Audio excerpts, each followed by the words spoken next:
Welcome to the channel. I am Say Hi Paul, and this is Warhammer 40,000 9th edition.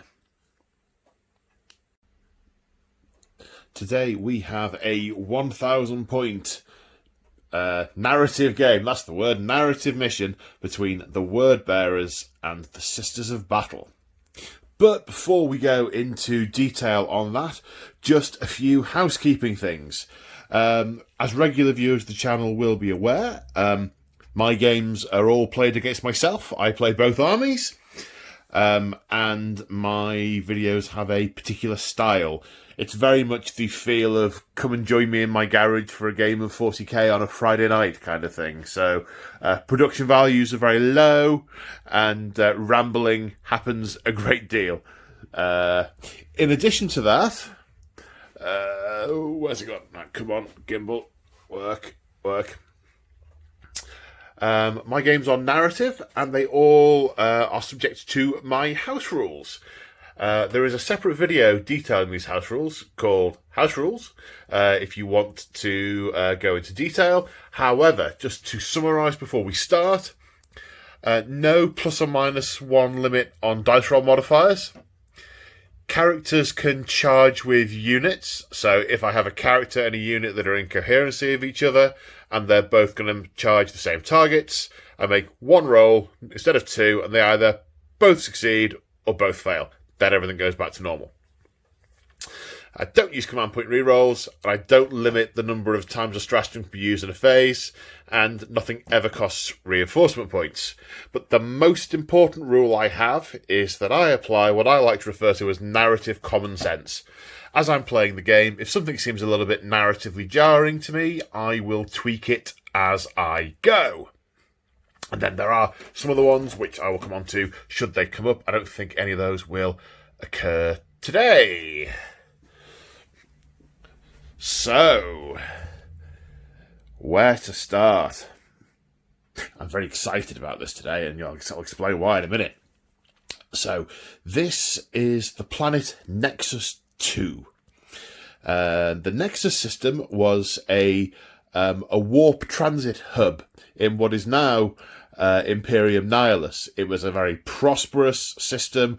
A lot of traffic stopped there to refuel. So a lot of trade, a lot of commerce, and as I said, it prospered. However, then the Great Rift came, and warp travel was, let's say, precarious. And oddly enough, the traffic dried up. As a service station that has if a road that a service station is on is blown up, then the service station doesn't get much business. And Nexus II has long since been the target of infiltration and infestation by the Word Bearers, by the forces of the Ruinous Powers. Now, in the midst of Imperium Nihilus, the Adeptus Sororitas of the Order of the Sacred Rose have climbed into their ships and set out on crusades to bring the light of the Emperor back to the blighted worlds of Imperium Nihilus. And they've been guided by the Emperor to the Nexus system and to Nexus II. Now, they have made a successful landing on Nexus II and have set up a base of operations, a sort of an Imperial, not stronghold as such, but they've landed, they've commandeered fortifications. I say commandeered, they've murdered whoever was inside them, and they are set up, and they are determined to bring the light of the Emperor back to Nexus II.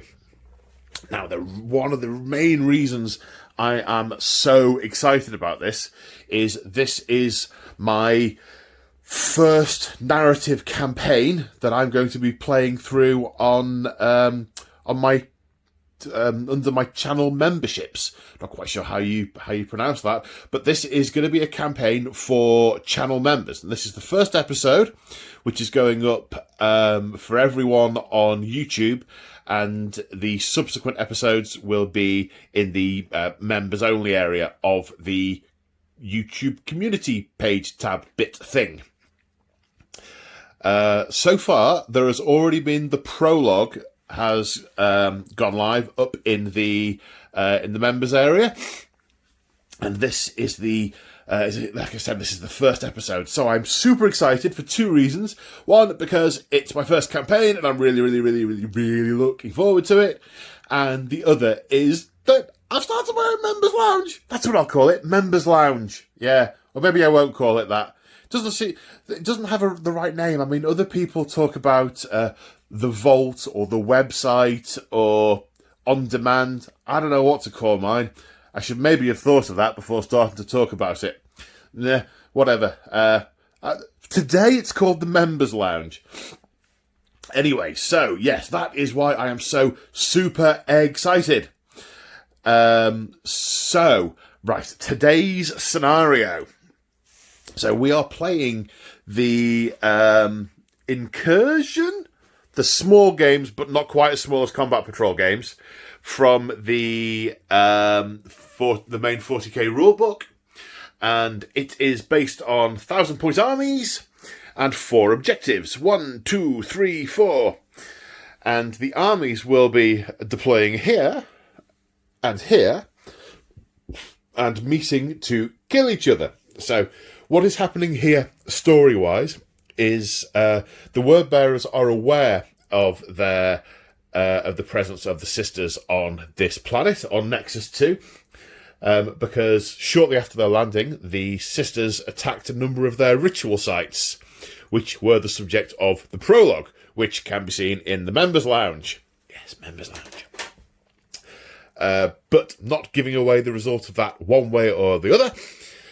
The word bearers are now sending out, let's say, expeditionary forces to locate the sisters' points of strength and test the lines, see where they're weak, and so on.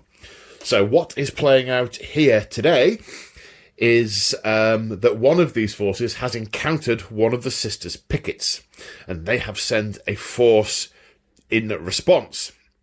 So those two forces are clashing on this battlefield, and they both are attempting to control the centre ground.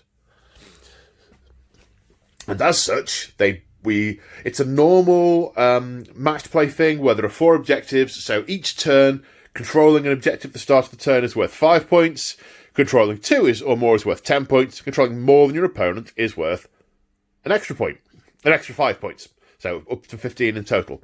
Secondary objectives, both sides will have the centre ground objective, which is it is an action that infantry units can perform if they are holding one or other or both of these central objectives.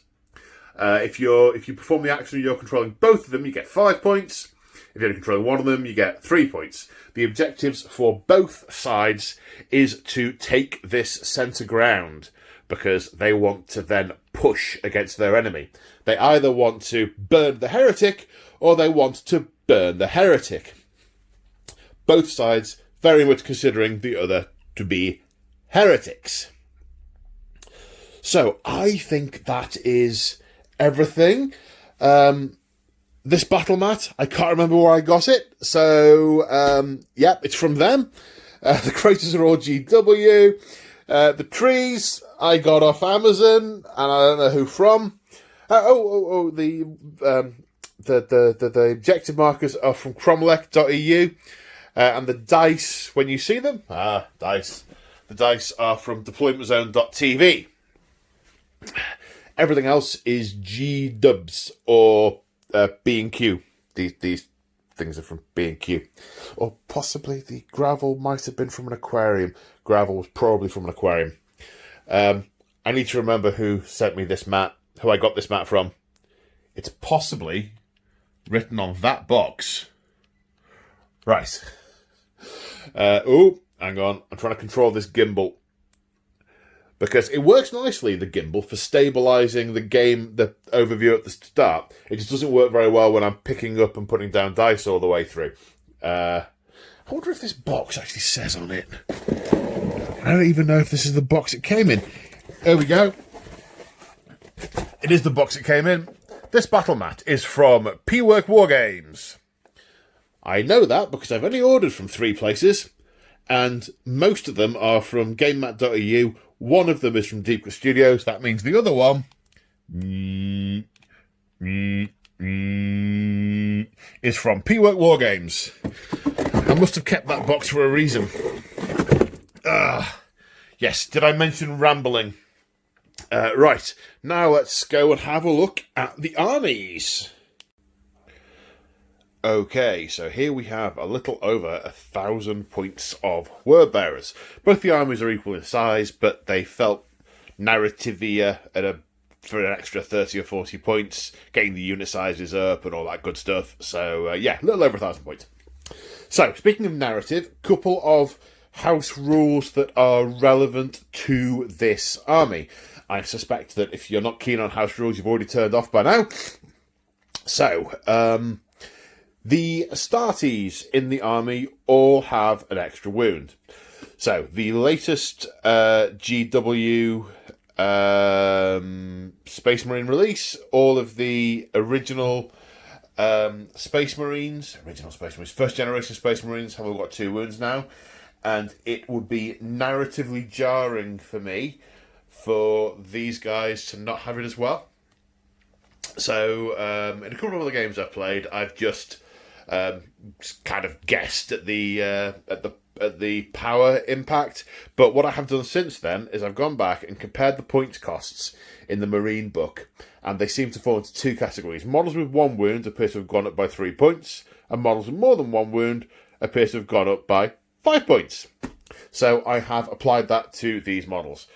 So these Marines all cost me an extra 3 points each, but they have 2 wounds. And these, as do these Warp Talons. The Chaos Lord cost me an extra 5 points and has an extra wound. So, but I'll come on to those in detail in a minute when Mr. Gimbal stopped prattling around. The second rule is that I have taken a unit of demons in this army out of the Codex as part of the same detachment, but I am not losing my Legion trait for it, because I can't think of anything more narrative and appropriate for word bearers than using demons. So, what have we got in the army? Well, first off, as I said, we've got a Chaos Lord. This is Chaos Lord Iato. He has the trait Exalted Possession, as you can probably see by looking at him. He's got a slight case of demon infestation. So that Warlord trait gives him the possessed and demon keywords, and it gives him +1 move, +1 strength, +1 attack. He also has a jump pack / wings and a pair of lightning claws / demon talons. So that is his trait. I looked really hard to try and find any relic I could give him, and literally the only one was the Crown of the Blasphemer, which I didn't want to give him because I gave that to someone in the prologue. But you know, it's literally not metaphorically, literally the only one I could give to him, because he doesn't have the right keywords. He isn't a priest. He isn't a sorcerer. He hasn't got a Mark of Chaos, so literally the only thing I could give to him. And that gives him +1 to his invulnerable save, which will go up to 3+ because of his Sigil of Corruption. And enemies within 6 inches of him have -1 leadership. So that is the Warlord, Chaos Lord Iato. Right, what else are we looking at? So, we have 10 Chaos Space Marines, a Melter, a Flamer, Power Fist on the Aspiring Champion, and an Icon, which is +1 leadership. And the rest all have Astartes Chainswords, which are now -1 AP for all of your nun-slaying needs. And Bolt Pistols, they're the backbone of the army. They'll be riding around in the Rhino. Then we have 5 Warp Talons. Not a huge amount to say about them. They can arrive via Deep Strike. I don't think they're going to today. I think they're going to slink up the battlefield rather than staying off for turns and then... but then again, I might ponder this. Because they have a "you're not allowed to overwatch at me" rule. And these sisters overwatch on 5s, which I'll come to when I do their list. Thinking to be had, because, yeah, 9 on 2 dice. Roll of a 9 on 2 dice. That's a 1 in 3 chance. May return to that. And we have a Forge Fiend. My Wordbearer's army is from Forge World Galmech in the Maelstrom, and as such, there are always demon engines. So, as with all Wordbearer lists in the narrative, they extensively use shock troops that they just hurl at their opponents to use up their ammo as much as anything else. And the 3 types of shock troops that they extensively use are Cultists. Poor little chaffy Cultists. Demons, the Neverborn. So we have a unit of 10 Horrors. And Chaos Spawn. They just throw these things at them like they're going out of fashion. So, yes, I have to have all the elements in my Wordbearer's armies. I have to have the demon engines, I have to have the Marines, and I have to have all the different flavours of fodder. So the Cultists have got auto guns. There's 2 heavy stubbers in there. The Horrors have I think it's an 18-inch or 24-inch range shooting attack. It's a strength 3 AP dash attack, assault 2, I think it is. But they are a Psyker unit. However, they only roll 1 dice for Psychering, and they only know Smite, which is a bit of a shame. They used to be able to cast all sorts of lovely, funky stuff, but no. Basically, it's a Smite on a 5+. And given all sisters can deny psychic powers on 1d6, they may not get that off. They may not. We shall see. If the unit drops below 10 in size, the Smite just does a single Sad Panda mortal wound. So, today they are mostly getting killed by the sisters. But that's alright, because they're supposed to get killed instead of the Marines. That's their job. So, what else do I need to tell you? Right, the other secondaries for this Wordbearer's host. I mentioned Centre Ground before. That's the 2 objectives in the Centre Ground.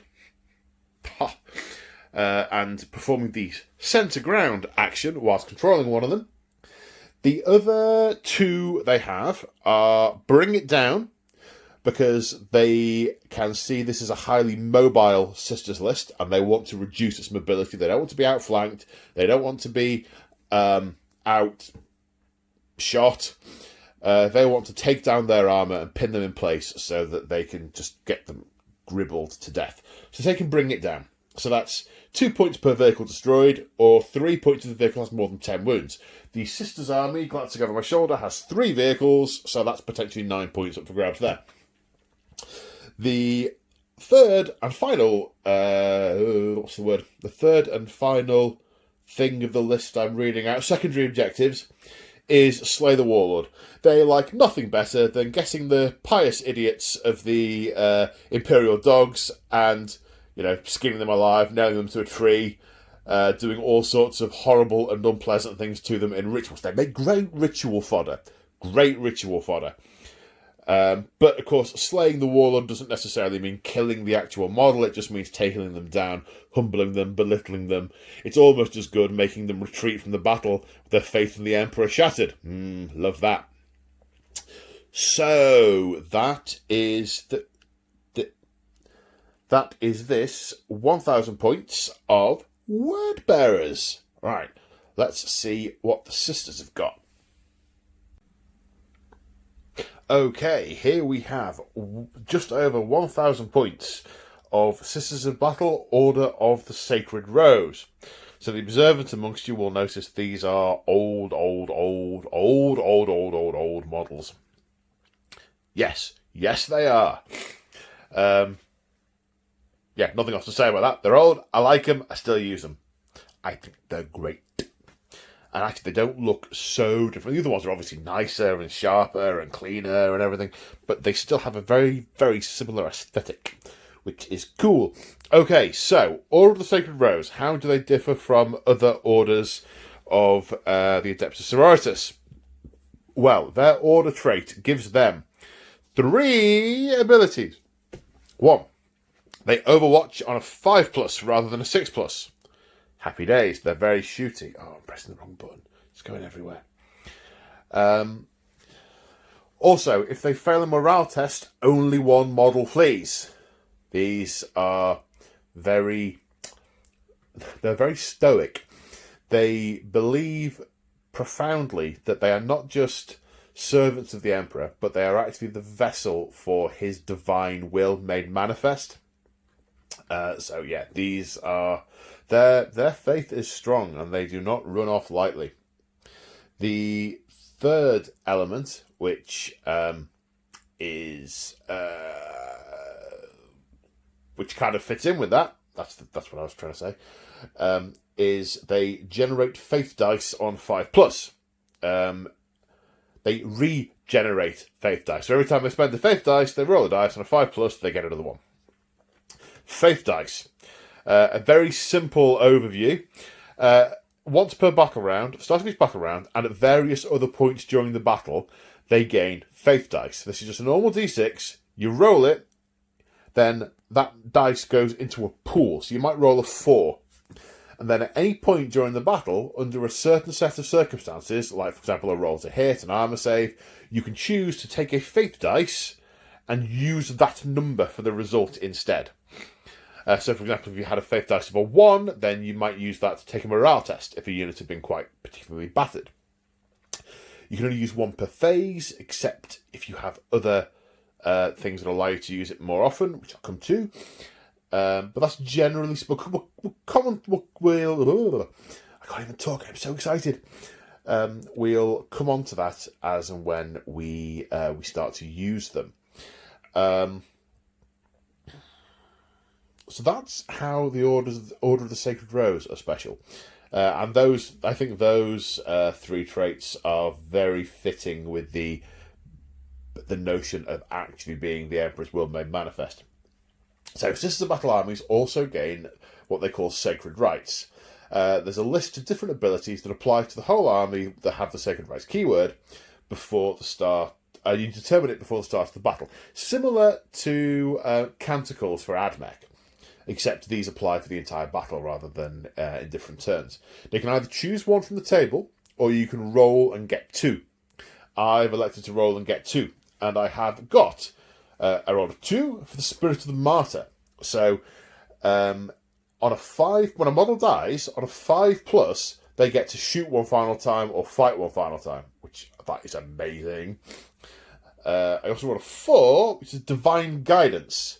When rolling to wound with ranged weapons, a roll of a 6 to wound, the AP improves by 1. So if it was AP 0, it become AP -1. If it was already -1, it become -2, etc. Those are pretty jolly good, I think. So what are we looking at here? Well, first off, the Warlord. This is Father Gatsby. And there are a number of reasons why he is the warlord of this detachment. Because of their highly spiritual nature, because of the fact that they are vessels of the Emperor's divine will made manifest, they attract an awful lot of priests, and they have large numbers of priests, preachers, missionaries, and priestly enclaves. The other fact is that a canoness is like a Space Marine captain. She's in charge of the whole lot, and there are no other characters you can take. So I either have the same canoness in every fight, or they bestow the honour and the responsibility on the missionaries. In actual fact, what's far more likely is the ranking veteran sister is actually in charge of the fight, and he is more of a figurehead. However, be that as it may, he is the warlord. So Father Gatsby has the warlord trait, Beacon of Faith, which gives the army an extra miracle dice per turn. And he has the relic, Litanies of Faith. Once per turn, when rolled, a faith dice may be re-rolled. And he has a chainsword and an auto pistol. You may notice that he does carry a plasma gun, But you may also notice that the coils are flat. There is no energy in that gun. That is a hangover from when he was a preacher in the Imperial Guard and used to carry guns around with him. That was his favourite weapon, and he refused to give it up when he left the Guard to return to the ecclesiarchy. So he still carries it around. It's more useful now as a club than anything else. So that's Father Gatsby. So what else do we have? Right, behind Father Gatsby, some of you may not recognise, this is an exorcist. It's an old Forge World exorcist. Back in the day, exorcists came in two kinds. Ones which were holy relics that were organs that fired missiles at the enemy and struck fear into them and bolstered your own troops and all that good stuff. And others that were basically just missile racks on a rhino chassis. That's what this is. Now, there are some stratagems that you can use on exorcists that are basically about playing great organ music. They shan't be being used on this exorcist. It is not the right type. So, to the left, we have a unit of 5 Dominions, all with Stormbolters. This is, they'll be riding around in the Immolator with twin heavy flamers. Dominions like getting up close and personal with the enemy. They are the most, what's the word? Not devout. They're the ones who are most keen to get close to the enemy to kill them good pretty quick. They're the most eager, the most vicious, the most violent, the most hot-headed of the Adeptus Sororitas, and they are used in as vanguard troops. Now, they used to get a funky rule about... Well, they get a rule about moving before the first battle round, which is great. They get to have a move.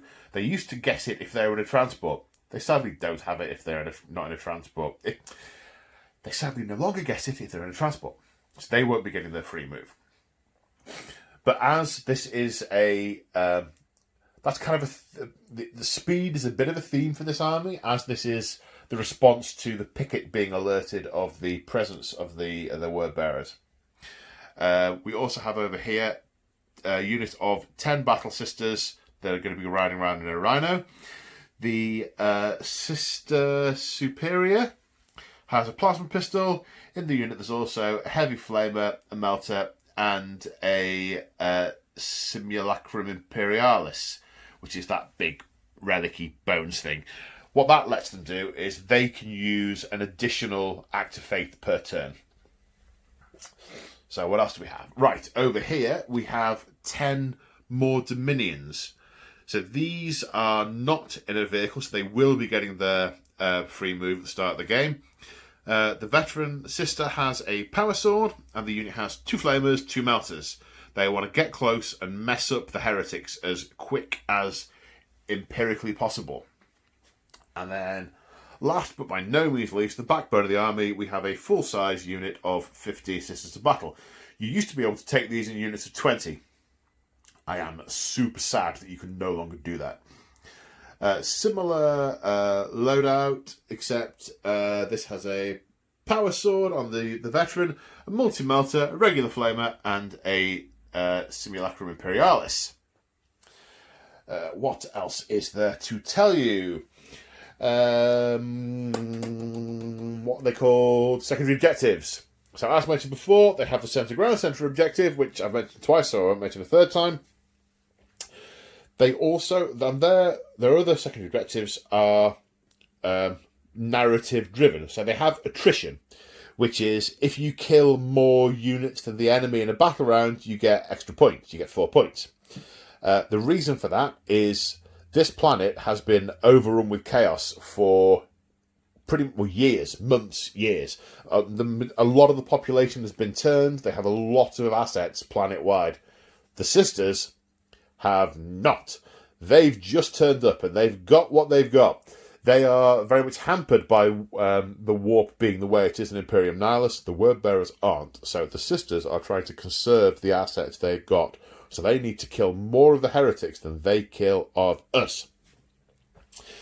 And the third and final objective is First Strike. They want to get to the heretics quickly and make them pay. So 6 points for killing a unit in turn 1. Anything else to mention about sisters? They all have a 6 invulnerable save, which is nice, because they believe in the Emperor. Even the vehicles. The only one who doesn't get it is the Preacher, because he's a priest, not a battle sister. Not quite sure how that works. Anything else, I guess we will come to as we go along. So I think it is now time to go to deployment. So here we are after deployment, and the battlefield looks, I was going to say a little bit like this. It looks exactly like this, because this is it. It looks like this. So, actually, before I talk you through the battlefield, before the deployment, terrain. Forgot to mention terrain. Okay, so the Imperial statue is counting as an Imperial statue, so it is inspiring to Imperials anywhere near it. And I think they're also uninspiring to non-Imperials. No, I think it's just inspiring to Imperials. The bastions we are just treating as, well, effectively ruins. So it'd be like an 8-inch move, 7-inch move to get up to the top, slightly less on the layers for that one at the back. I don't envisage those being used very much. The buildings, the ruins are usual stats for ruins. So despite the fact they've got craters in them, that's just to make them look a bit more aesthetically pleasing. They don't slow down movement. They are +1 to cover, but you can't see through them because they meet the minimum height requirement. Whoop. The other craters, of which there are 2, they are difficult ground, they are light cover, but because they have trees growing in them as well, they are also obscuring, so -1 to shoot through them, because there are more sort of trees. Similarly, the woods, difficult terrain, -1 to shoot through them. So I think that is it for terrain. So, deployment. I'll talk you through... which to talk through first? Talk you through the sisters first.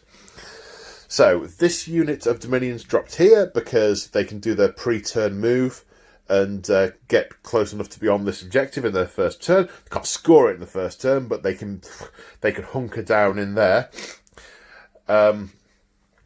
And the large unit of sisters has lined up opposite that central objective. They are wanting to swarm into the centre of this battlefield and take it, which is why the Rhino is there to drive on up and claim that.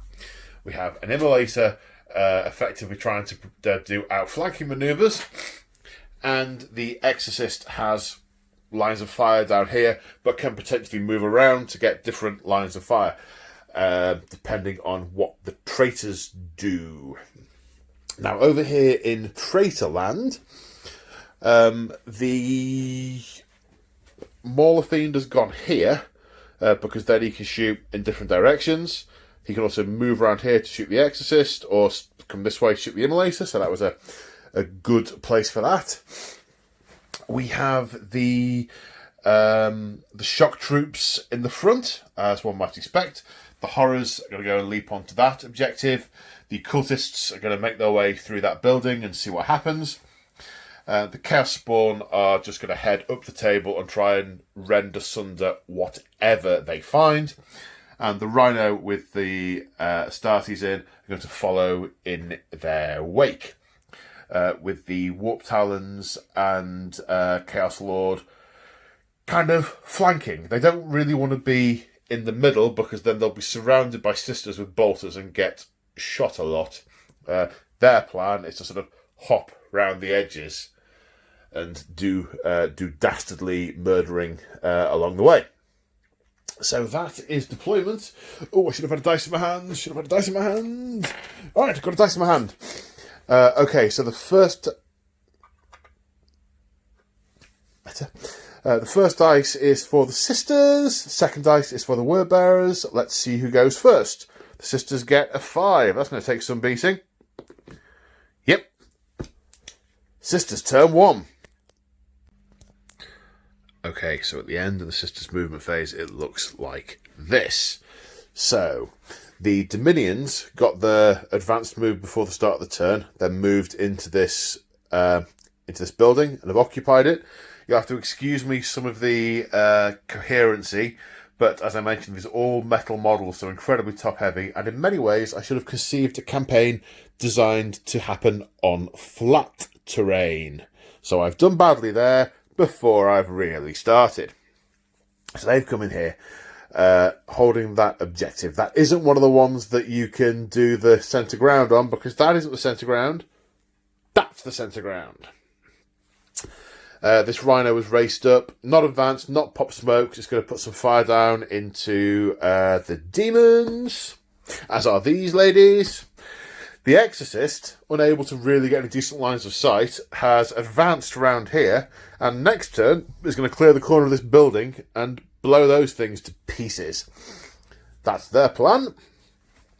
Also, it's moved it out of line of fire of the Mauler Fiend, because before, where it was, up down there, the Mauler Fiend could have just hopped over, you know, a little skippity hop, not a tree over, and then shot at the Exorcist. Yeah, not keen on that as an idea, so it's moved up there.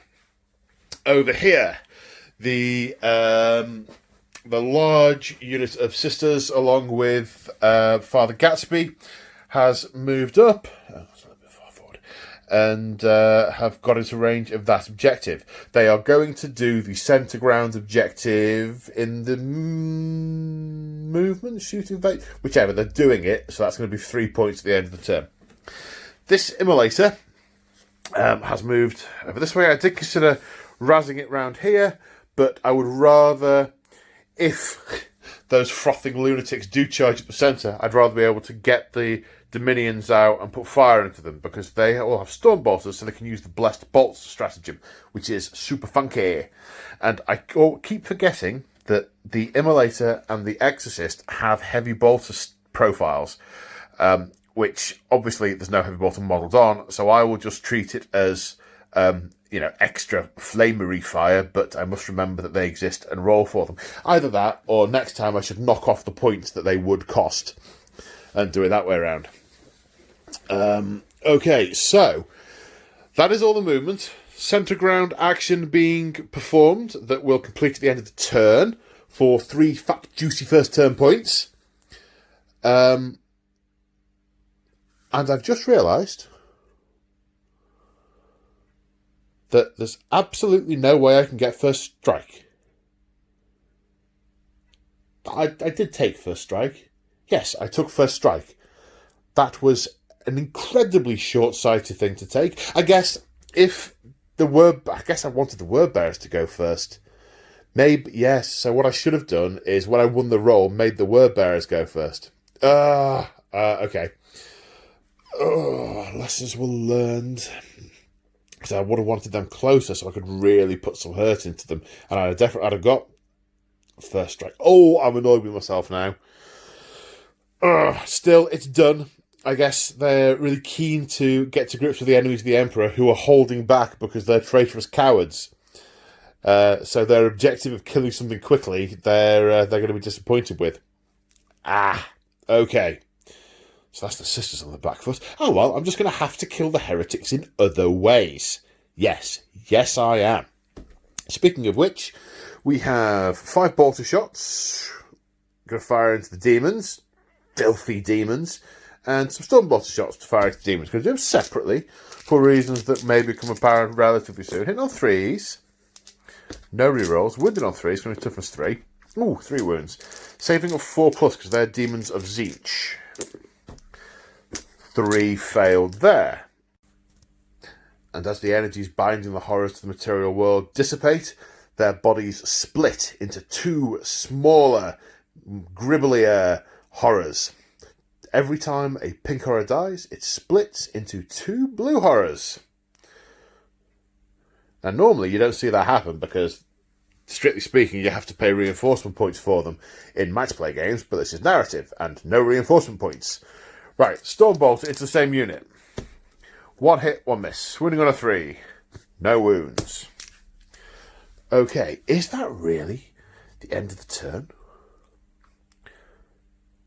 It is. Oh, I am so annoyed with myself. Right, I will continue being annoyed with myself, and and deal with that. Right, those horrors lost 3. 3 and 4 is 7. I think their leadership's alright. I'll check it before I move on to Word Bearers turn 1. Speaking of which, Word Bearers turn 1 coming up. Horror's leadership is indeed 7, so they did in fact pass. I remembered the heavy bolter on the immolator, the long, thin jet of flame, the sort of focused burst of flame into the Chaos Spawn did nothing. Right, I will now have Word Bearers turn 1. Okay, so the end of the Word Bearers movement phase. So the horrors have surged up onto this objective. I have decided that the horrors are not disciplined troops and are therefore not going to do the hold centre ground action. They're not going to form up and form a defensive perimeter, brace for the oncome of enemy fire.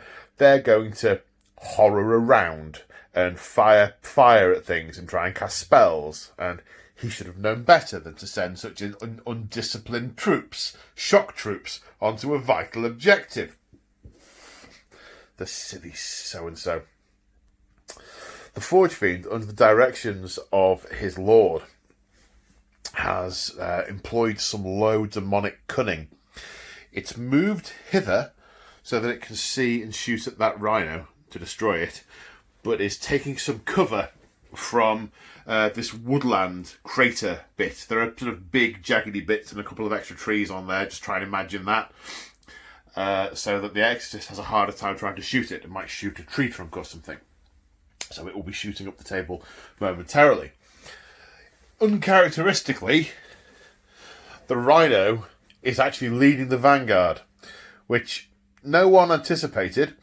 But the Chaos Spawn are surging forward, and basically the Lord wants to hide behind it. And the prospect of outflanking on this immolator has not got them enthralled because they will be, immolated. So they're following in the lee of the Rhino. So the Rhino has been ordered forward, ordered to deploy its smoke, which it will technically do in the shooting phase. It's now the shooting phase, smoke. The Chaos Spawn, heedless of the fire that they'll be running into, will attempt to charge this immolator. The cultists advanced and have swarmed into this centre building. I say advanced, they've tripped over lots and lots and lots of rocks and only advanced an additional inch. So that is the movement from the Word Bearers. So now we go straight on to the psychic phase. Right, the pink horrors are going to attempt to cast Smite on a 5. They successfully cast Smite on a 5. The sisters are going to attempt to dispel it on a 6. They do not. There are now less than 10 blue horrors, so it's just a single mortal wound to the nearest target, 1 mortal wound on the Rhino. Right, so, giggling with glee, the horrors will fire all their fiery flaminess at something. Probably the ones that they can see with the meat and stuff. The visible ones. The humans, yes, those. So there are 7 pink horrors with coruscating flames, which is an assault 2 weapon. The blue horrors have no ranged weapon. Hitting on... I didn't check. Well, the 1s and 2s haven't hit. I'm pretty sure of that. I doubt the 3s have as well. No, 4s. So the 3s haven't hit. These are strength 3 against toughness 3, so we're running on 4s. 3 wounds, light cover and power armour, saves of 2+. No damage there, just very, very, very, very, very piously irritated at being coated in warp fire.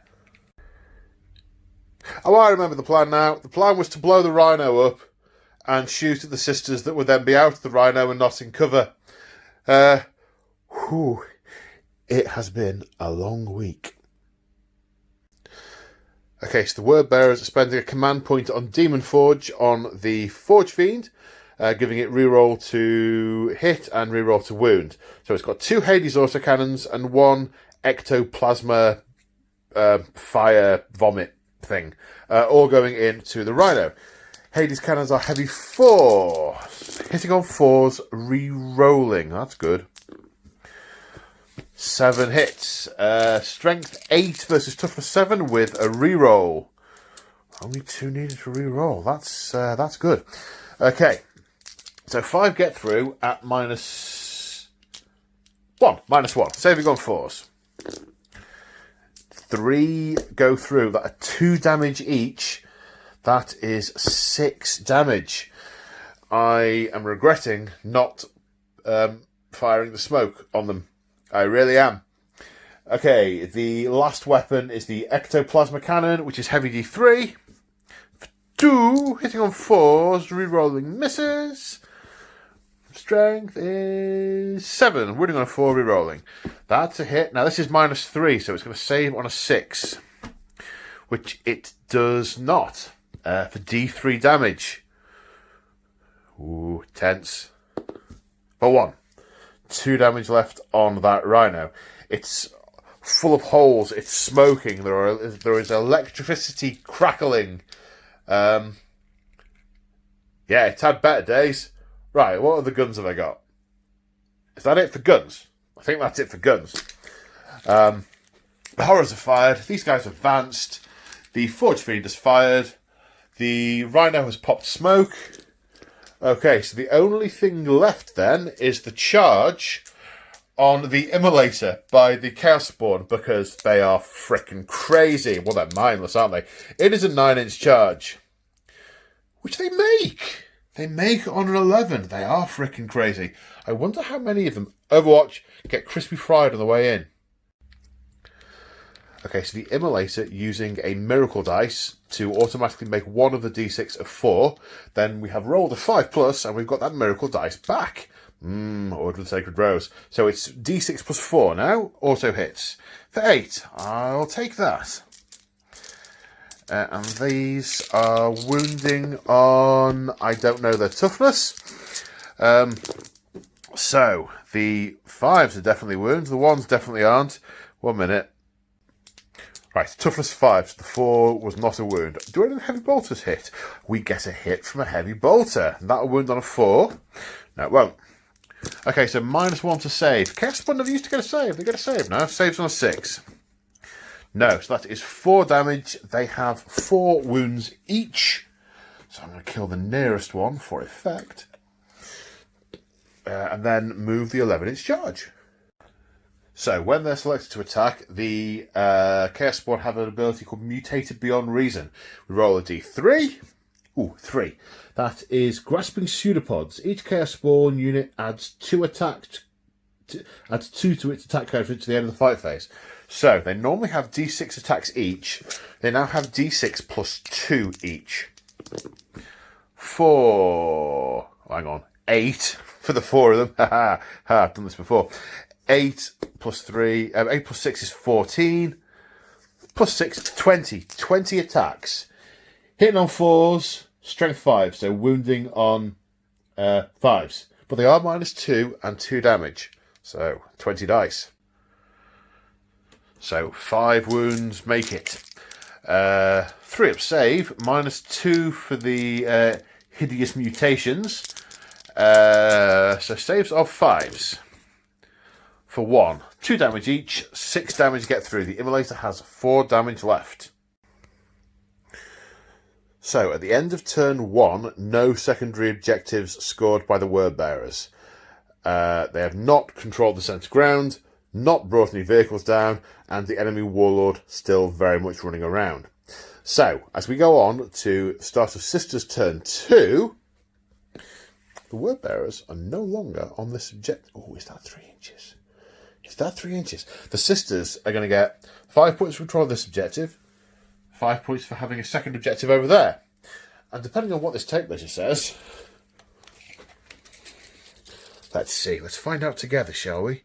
No, they have run off that objective. The Chaos Spawn charging ahead have meant that objective is uncovered. So 15 points for the Sisters at the start of turn 2. They need that, having messed up with the first strike. Okay, let's move these Sisters and see what they can do. Actually, let's not do that just yet. I'll share my dilemma with you. Okay, so my dilemma is what to do over here, because this is probably about 2/3 of the enemy army. Yeah, it is. And probably about 2/3 of my army's over there. So what I really need to be able to do, really want to be able to do, is somehow open up that rhino. And then be able to shoot at the contents. Because I've got the sisters in here with can use blessed bolts on their stone bolters to make them 2 damage that could really put some hurt on the marines inside. Equally, I've got a lot of bolter fire, and I've got stratagems I can use to do extra AP and extra hits and so on. So I really, I either back off and try and open it up. The Exorcist, even if it had stayed there, it wouldn't be able to get to it. It's hugging this building in the middle. So I could maybe pile this unit out into here and then take a shot at it. It's going to be -1 to hit. I've only got one melt. That's got a melter, not a multi-melter. So it'd probably take both units to open it up. But then, of course, their fire can't go into them. So I guess what I probably want to do, whether I move further forward or not, I don't know. I'm not going to try holding the centre ground this turn because there's far too much danger in the area. I think this unit will... Right, yeah, I think we'll get those nuns out first. Then they can put fire into here. They can put regular rounds into this lot. And then the melter into here. These lot can put the multi-melter into the vehicle. And is there a plasma pistol? No, that doesn't have a plasma pistol. Into there, maybe bring that down. Put the other fire into these chaos spawn. And then the Dominions can get out, be here. Hopefully that'll be open. If not, maybe we can try and blow it up. And the Immolator's just going to have to fall back. Or is it? No. The Immolator can immolate by just standing still. But if the Immolator immolates, I can't shoot. The Immolator's going to have to fall back. That's irritating. Very irritating. So what else are we going to do? Then what we're going to do with that rhino? We're going to ride that rhino onto that objective and contest it and pop smoke. See if we can run over those demons. The Exorcist is going to go... Or is it? Is it? No. What I think I can do is... Can I hold that objective with that rhino? I don't normally like doing that. I think it's a bit of a beardy thing to do. But I think those sisters definitely have a juicier target over here in these demons. So I think I'm probably inclined to run them up here. Have maybe what I could do... That's what I'll do. I'll run the sisters up here. I'll run the sisters over here.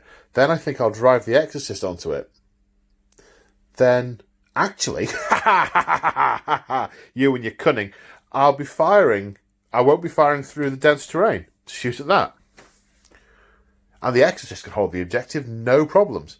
Then the Rhino can drive up here to try and be a bit of a blocker. Or something else. Or it can withdraw because it's badly damaged and we need to conserve our supply thing. Attrition. We need to be attritionlessly relevant.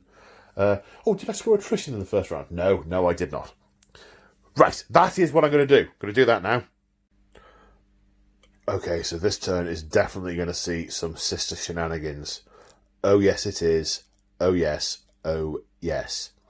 Now, we're going to start the shooting phase with the Exorcist giving that Mauler Fiend, that Forge Fiend, a bad day. Spending a command point on Devastating Refrain, which is a stratagem that means we can re-roll the random number of dice that the Exorcist missile launcher has, because it has 3d3 dice. So I can re-roll any of these I wish. I'm going to re-roll the 2 and the 3. No guts, no glory. Okay, the Emperor does not smile upon me. So that is 3, 4, 5 shots. Dagnabbit. Okay, hitting on 3s, because we're no longer shooting through the difficult terrain. That is 4 hits. Strength 8, toughness 7, wounding on 3s. Unfortunate. Save of -3. So, demon saves of 5+. 2 fails. 2d6 damage. For 10 damage, the Forge Fiend only has 12. It has 2 wounds left. Oh, need a wound dice.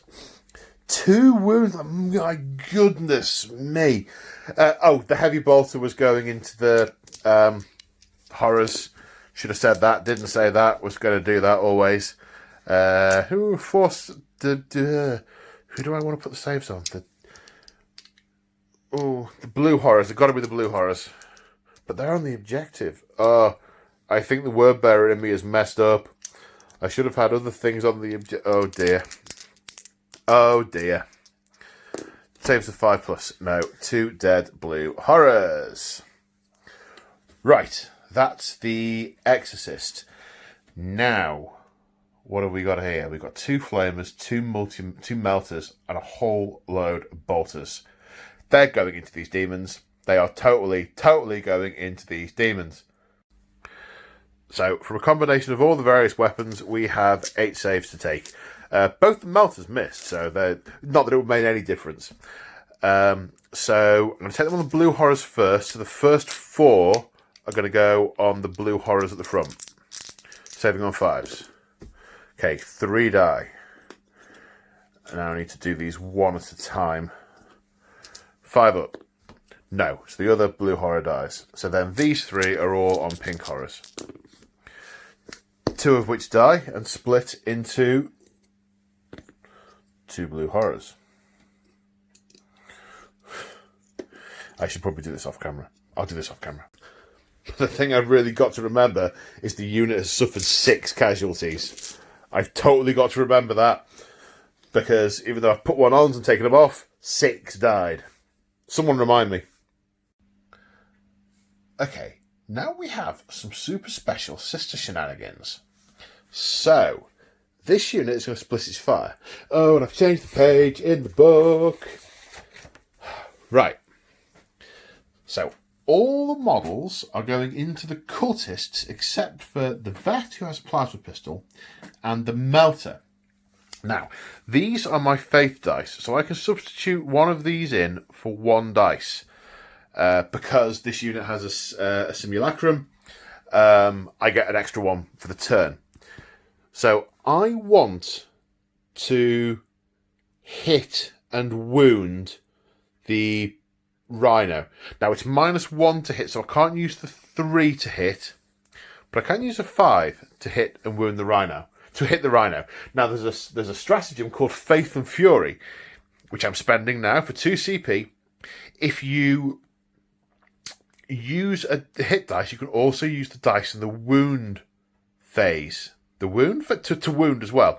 So spending that, hits on a 5, wounds on a 5. So that has wounded. -4 has got through the armour. Now, do I get that back, having just used that? Yes. Yes, I do. Get it back on a 5 or a 6. Now I roll it to see what it gets. I get a 4. So I now have a 3, a 5, and a 4.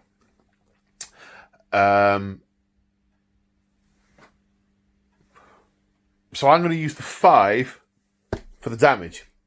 So that is 5 wounds on the rhino. 2 CP. Boom. Do I get that back on a 5+? No, I don't. Okay, now I'm going to put the other shots into the cultists. Oh, and the plasma pistol into the rhino too. Okay, so a combination of the heavy flamer and hits from the bolters that scored a 6 because of divine accuracy. These are all AP -1. They're in the cover, so their armour goes up to 5 up, but back down to 6 up. So that's 3, 6, 7 dead. And then these are saving on 5 up. 1 save. So 7, 8, 9, 10, 11 cultists killed. That's fairly proficient. Oh. And the plasma pistol took another wound off the rhino, leaving it on 4 wounds left. Look what I've got. Ho ho. So this unit moved, but the multi-melter didn't. Now the multi-melter is just outside of it. No, of course, it's not 6, it's 12. So the multi-melter is in its double tap range. So it's going to be D6 plus 2 damage if it hits. Yes, this unit is going to fire. The multi-melter is going into the tank, and all the other fire is going into the... should I try and get... No, I can't really see through there. Is going into the Chaos Spawn. So, the multi-melter has 2 shots. It's heavy, and it did not move. So, it's hitting on 3s. 2 hits, good start. No, it was hitting on 4s. What did I just roll? Hang on, got to watch that back. Right, so it was hitting on 4s, and they did both hit. Strength is 8, toughness is 7, so wounding on 3s. 1 wound. -4. That unit has a Simulacrum Imperialis, so we're going to use the Faith Dice that was a 3, because it's +2 at that range, to do 5 wounds to the Rhino, and blow it up. The Rhino is destroyed. Does it explode? That's even before I shoot at the Chaos Spawn. It does not explode. So the Astartes are going to be getting out. So whilst the tank is being immolated from within, the fire down at the Chaos Spawn, the toughness 5 being difficult to overcome with bolters. These 2 are at -1 because of divine guidance, so saving on 6s, 2 wounds. These are saving on 5s. 4 kills 1 more spawn. Only 1 more spawn. Right, now the dilemma. The Marines or the Chaos Spawn? It has to be the heretics. They must be burned with holy fire. 2 of them...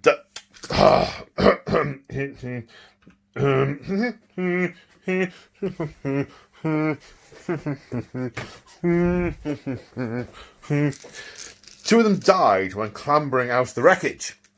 So it has to be the heretics. They must die first. These are mutated abominations, but they are traitors. So we are spending 3 juicy command points on Blessed Bolts for the Storm Bolters. They are now, all of these shots for the Storm Bolters, there's also a bolter in there, but yeah. The Storm Bolters are now AP -2, which of course any 6s will be AP -3, 6s to wound, and 2 damage. These Marines, of course, have 2 wounds each. Also spending a CP on the Emperor's Judgment, which is the Order of the Sacred Rose special, which means that any rolls to hit of a 6 count as another hit. Die, heretic!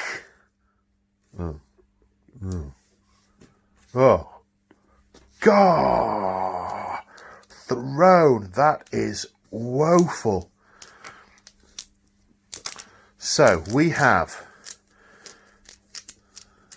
6 regular hits and 3 6s. Thankfully, they become 3 more. So 12 hits. Wounding on 4s. 6s do better AP.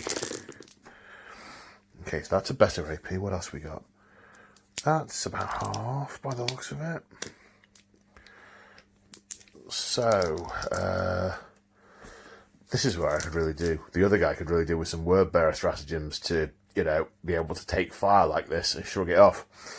Right, so this one is -3. This will save on a 6. 1 dead. And these 5 will save on 5s. 3 saves. 2 more dead. Total of 5 dead this turn. Okay, that's fired. Bolter. Don't forget the bolter. Might kill one with the bolter. Oh, it's possible. That 6 is also another hit. Wounding on 4s. 3 wounds. 2 of which extra AP. So 2 of which are 4-up saves. takes a wound. Another one is a 3-up save. Don't die to a bolter. Die to a bolter. Doesn't die to a bolter. Right, so one of them has lost another wound. Need a wound dice now. Wasn't expecting to need a wound dice. Alright, who am I going to put that? I'm going to put it on the melter. I'm not going to need him for long. Yeah, I elected to kill the flamer when they got out because they're going to do the choppy rather than anything else. Right, you fired. You've got a pistol. You've got a last pistol. Shoot a heretic with a last pistol. That's a hit. Wound a heretic with a last pistol. That's a wound. Is the heretic going to be cored by the last pistol of a missionary? Save one of 3+. No. The ancient cursed armour holds firm. Right, so Rhino has preserved its own existence.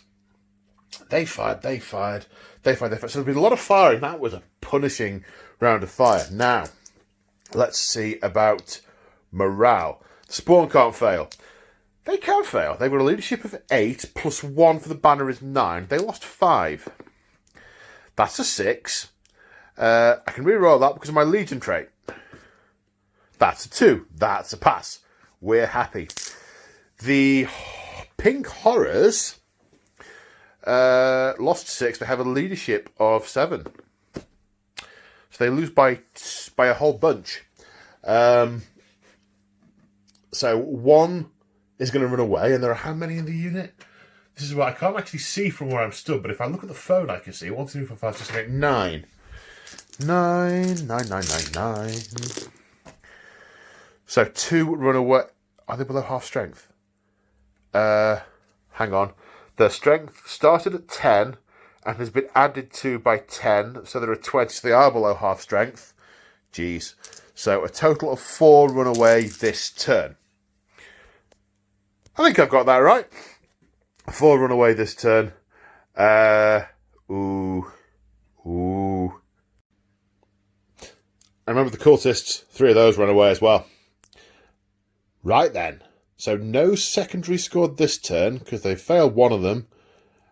We didn't try and hold the centre ground. So no secondary scored, but 15 points to primaries. That's pretty whoop. Now, the start of the word bearers turn. They've disembarked within 3 inches of the objective. I've totally only just noticed that. Okay, so they got 5 points for that objective, and they have less than their opponent because they've been shot away from that objective. Yeah. Okay. Yeah, okay. It's happened. Let's deal with it.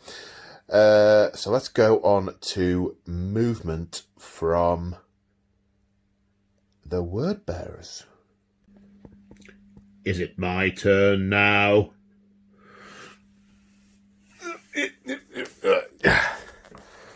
Right. So okay. I had thought the word bearers were getting pretty roundly beaten a moment ago, and doesn't seem quite so clear cut now.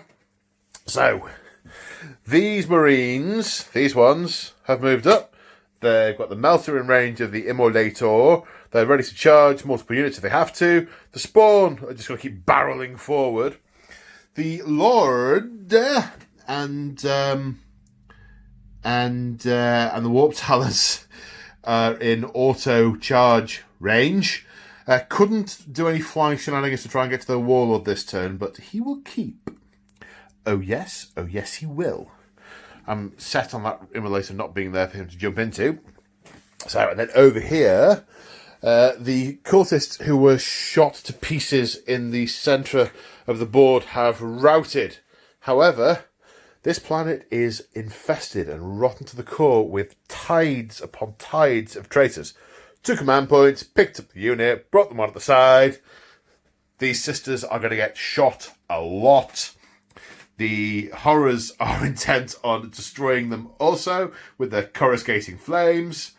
The ones they're a bit of a problem, but they are crucially tomorrow's problem. The Forge Fiend is going to stand here. Hang on, is that pointing directly at it? No, it's not. There we go. The Forge Fiend is going to stand, regenerates a wound at the start of the turn, because it does that. It's going to stand there and belligerently trade blows with the Exorcist until one of them dies. That's its plan, because it's a demon and it's nuts. So, Psychic Phase, Psychic Phase, Psychic Phase. The horrors, do they cast on a 5+? They do! Do the sisters deny on a 6? They don't! Picking this model, because it's with a psychic unit, you nominate a model, then you work out the nearest shenanigans. So, boom, a mortal wound over here. Now, ordinarily, I might decide to spend a command point to try and just to nullify it again, but we kind of spent nearly all of them in last turn. So, one sister gets destroyed. This one was about to throw a grenade. Maybe the lash of psychic energy made the grenade explode in her hand. Next, go over. I don't know why I'm putting it there. Right, hang on. Stop. And I've just remembered Divine Retribution. On a 5+, does she attack back? She does not. Right, now. First off, I think these traitors are going to unload into that unit of sisters. An abysmal round of shooting from these, well, just chaff. I mean, you shouldn't rely on them for anything. They're just worthless. That's the word bear review. Okay, resulting in 7 saves to take for the sisters. 7 against a toughness 3 target. 1 dies. Just the one. Does she shoot back? She does not. Right, so the horrors are going to coruscating flame into them as well. 6, 9, one more. Hit on 4s. Oh, it's not great. Wounding on 4s. 2. Saving on 3s. 2 die. That balances it a little bit. But who's to take? It's gonna. I can't be the.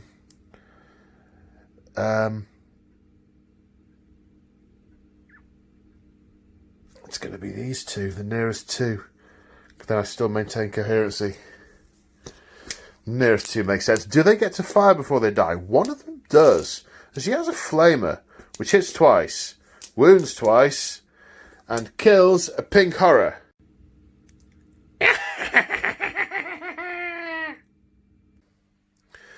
Now the Forge Fiend is going to open up on the Exorcist. Spending another command point on Demon Forge.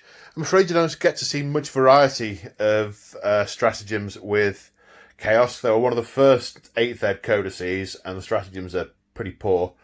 And the Word Bearers ones, some of them are nice in the Faith and Fury book, but none of them are pretty utilitarian. So, yeah, using the same ones over and over. However, we are degraded quite a lot. We're on our lowest profile. So hitting on 6s, re-rolling. I saw some 6s, and they got knocked over. 2 hits. Two hitty hits. Strength 8, toughness 8. Wounding on 4s, re-rolling. 1 wound. -2. Failed the save, 2 damage taken. How many have they got? 12. They have 12.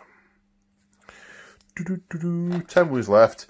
Ectoplasmic, D3 shots for 1. Hitting on a 6. It missed. Re-rolling. It missed. Okay. That Demon Forge is on its last leg. So the demon inside is struggling to control the diabolically wounded body. It's not going to be there in a minute. Okay, coming over here. This unit of legionaries. 4 pistols into the Dominions. 1 melter into the Immolator. The melter. I wish I could do Faith. Hits. Wounds on a 3. Fails to wound. That wasn't really a very good roll. I must drop them from a greater height. Fails to wound. There's no way I can re-roll that, is there? Nope. No, there's not. Okay, 4 pistol shots. 2 hits. Wounding on 3s. Nada. Okay, the faith is strong over here. We must be on to the charge phase. Yes, we must. So, the Chaos Spawn are going to charge the Immolator and the Dominions. Now, 2 command points left. I'm going to take 3 charges this turn. Who do I want dead? I don't have enough to do Overwatch but I do have enough to do Overwatch and Bless Bolts. if I want to. But that would mean I only fire with the Dominions and not with... No. These two units are both going to Overwatch.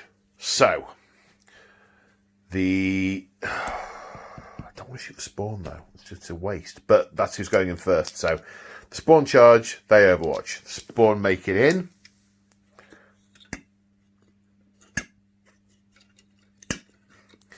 The Warp Talons charge. They make it in. Now, because they haven't arrived by Deep Strike, the sisters do get to do their Overwatch, which hits on 5s. Okay, does the multi-melter hit? It does not. What's the Flamer do? 5 hits. 3 wounds. Flamer kills one. Kills a Warp Talon. Right, that leaves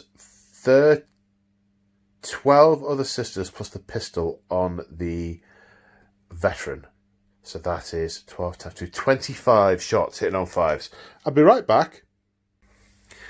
25 shots. Hitting on 5s. 1, 2, 3, 4, 5, 6, 7, 8, 9, 10, 11. Oh, that's not bad. Better than average. Wounding on 4s. Okay, let's take out the 5 wounds. 5 saves. Can we get another one? No, only half another one. Still, it's better than a poke in the eye with a sharp stick. Let's see how the Dominions did against the Chaos Spawn. So we have 16 combi bolter shots plus the 2 off the veteran. Oops. In on 5s. That's not great. 1, 2, 3, 4, 5, 6. Wounding on 5s because he's a Chaos Spawn. Oh, 3 wounds. Saving on 5s because he's a Chaos Spawn. I disregarded the 6s. Oh, damn it. Well, I remember one of them on here, so it's going to save on a 6. No, it's a fair on. These two save on 5s.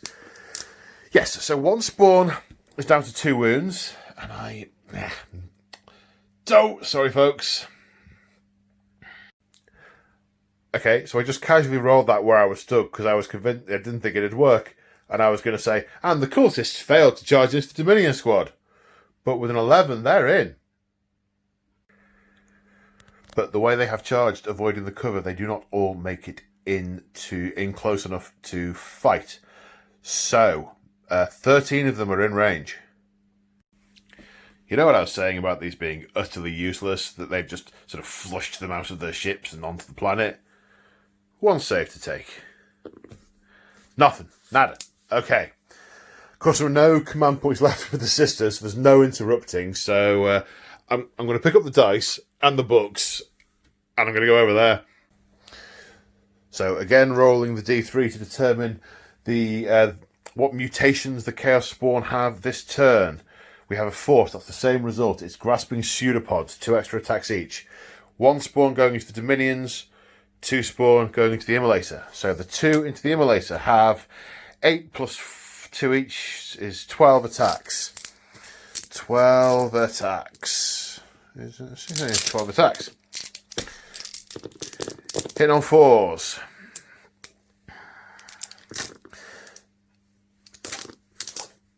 Wounding on 5s. 2 wounds. It is minus 2 AP, saving on 5s. 1 save. 1 gets through. 2 damage. How many did it have left? 4. It lives. It lives on 2 wounds. And the 1 into the Dominions. 4 plus 2 for the pseudopods. Hitting on... Well, that was much better. Wounding on 3s this time. Minus 2, sisters saving on 5s. 2 saves, 1 dies. Okay. Oh, yes, I forgot to say. Basically, the Marines have barreled through that gap and have actually connected with the enemy warlord. Yeah. So, yeah. Right, we're going to do the Warp Talons first. They have a different page in the book. Right, they have 1 attack each, +1 for lightning claws, +1 for shock assault. And rerolling 1s because they're next to their lord. So, hitting on 3s. Rerolling 1s. Death to the False Emperor. Strength 4, winning on 3s with a reroll because of lightning claws. Oh, a bunch of 2s. So that is 4, 9. Ooh, dear me. Not a good day to be a sister. 9 -2, saving on 5s. Oh, that's a good bunch of saves. It's more than you'd expect. 4 saves. 5 dead. Okay. I'm going to take it from the back. 2, 3, 4, 5. Okay, now the Chaos Lord. He has other stats. Okay, he has 4 attacks base, +1 for his Warlord trait because he's possessed, and plus another 1 for shock assault. And he uses strength 5. So he's also got lightning claws. I did say that, of course. And 1 for lightning claws. Ha! Okay, hitting on 2s, rerolling 1s. That is this many hits. Strength 5, running on 3s, rerolling. So that is 6 saves of 5+ required. Wow. The Emperor protects. 4 6s. 2 more die. Only 2 more. Right then. The Astartes. We are going to put the... I really want to put the Power Fist into the Warlord, but... oh, did I miss any Death to the False Emperors? Oh, I've missed it. I really want to put the Power Fist into the Warlord, but that doesn't feel right, because he's in base-to-base with these 2. So even though technically he could attack the Warlord, I don't think that's appropriate. So, these 3 will attack the Dominions. These 3 guys. This dude will attack Father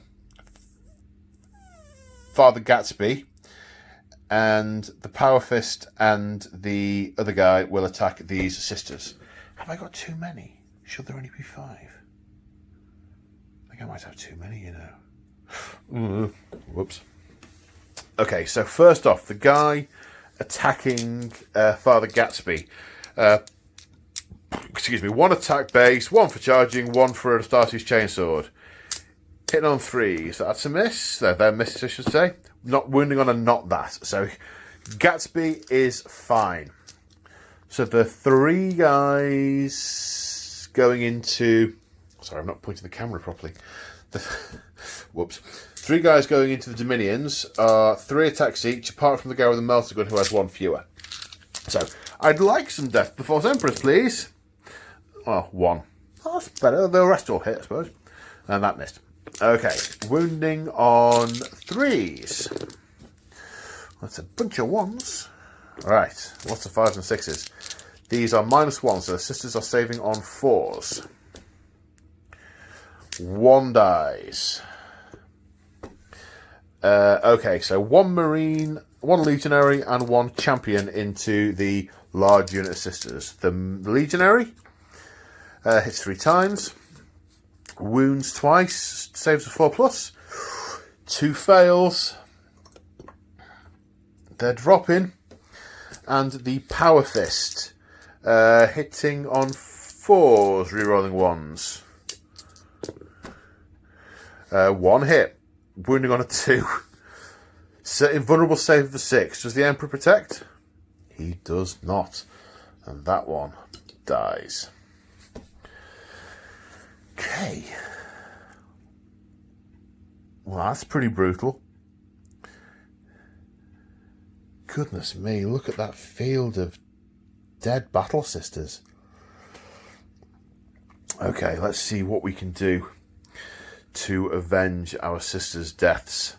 So here we have a we'll activate this unit and they'll pile in. We have 4 regular sisters and a veteran with a power sword. So let's try the veteran with the power sword. Hitting on 4s. 2 hits. Wounding on... I'm looking over my faith dice. Do I want to use a faith dice?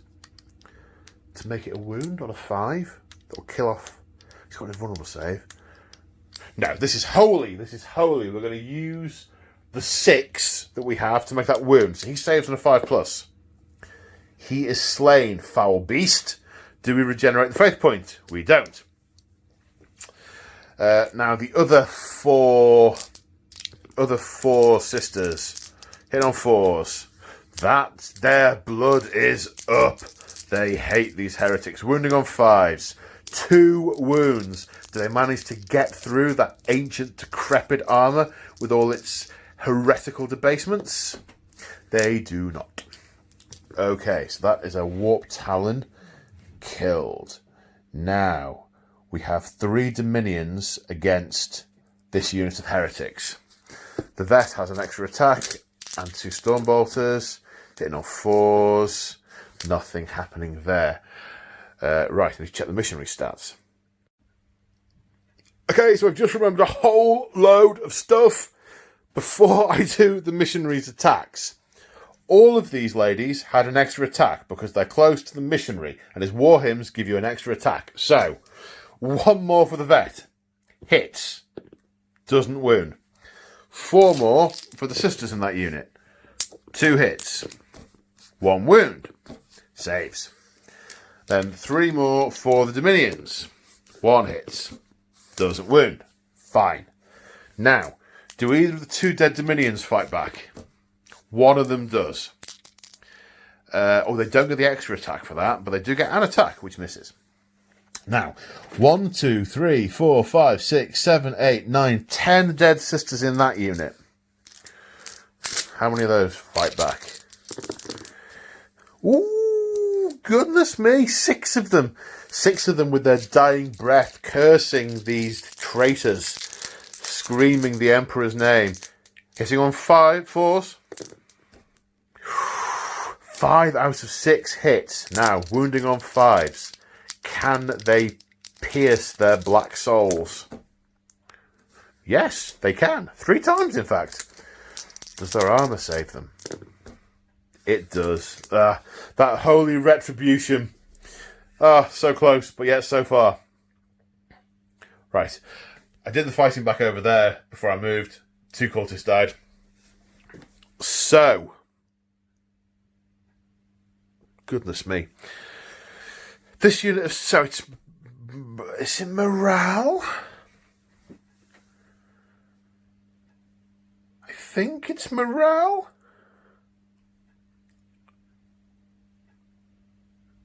I think it's morale. It must be morale. Right. So, the Dominions have lost 2. 5 and 2, 7. They're fine. This unit can only pass on a 1. They do not pass. So one of them runs away. However, on a 4+, they're inspired by the missionary to not run away. And I am going to use the 4 from the faith dice to prevent that sister from running away, because I don't want them to run. Over here, they have 6 left, so they lost 4. Oh, 6 and 4 is 10. That's a fail. I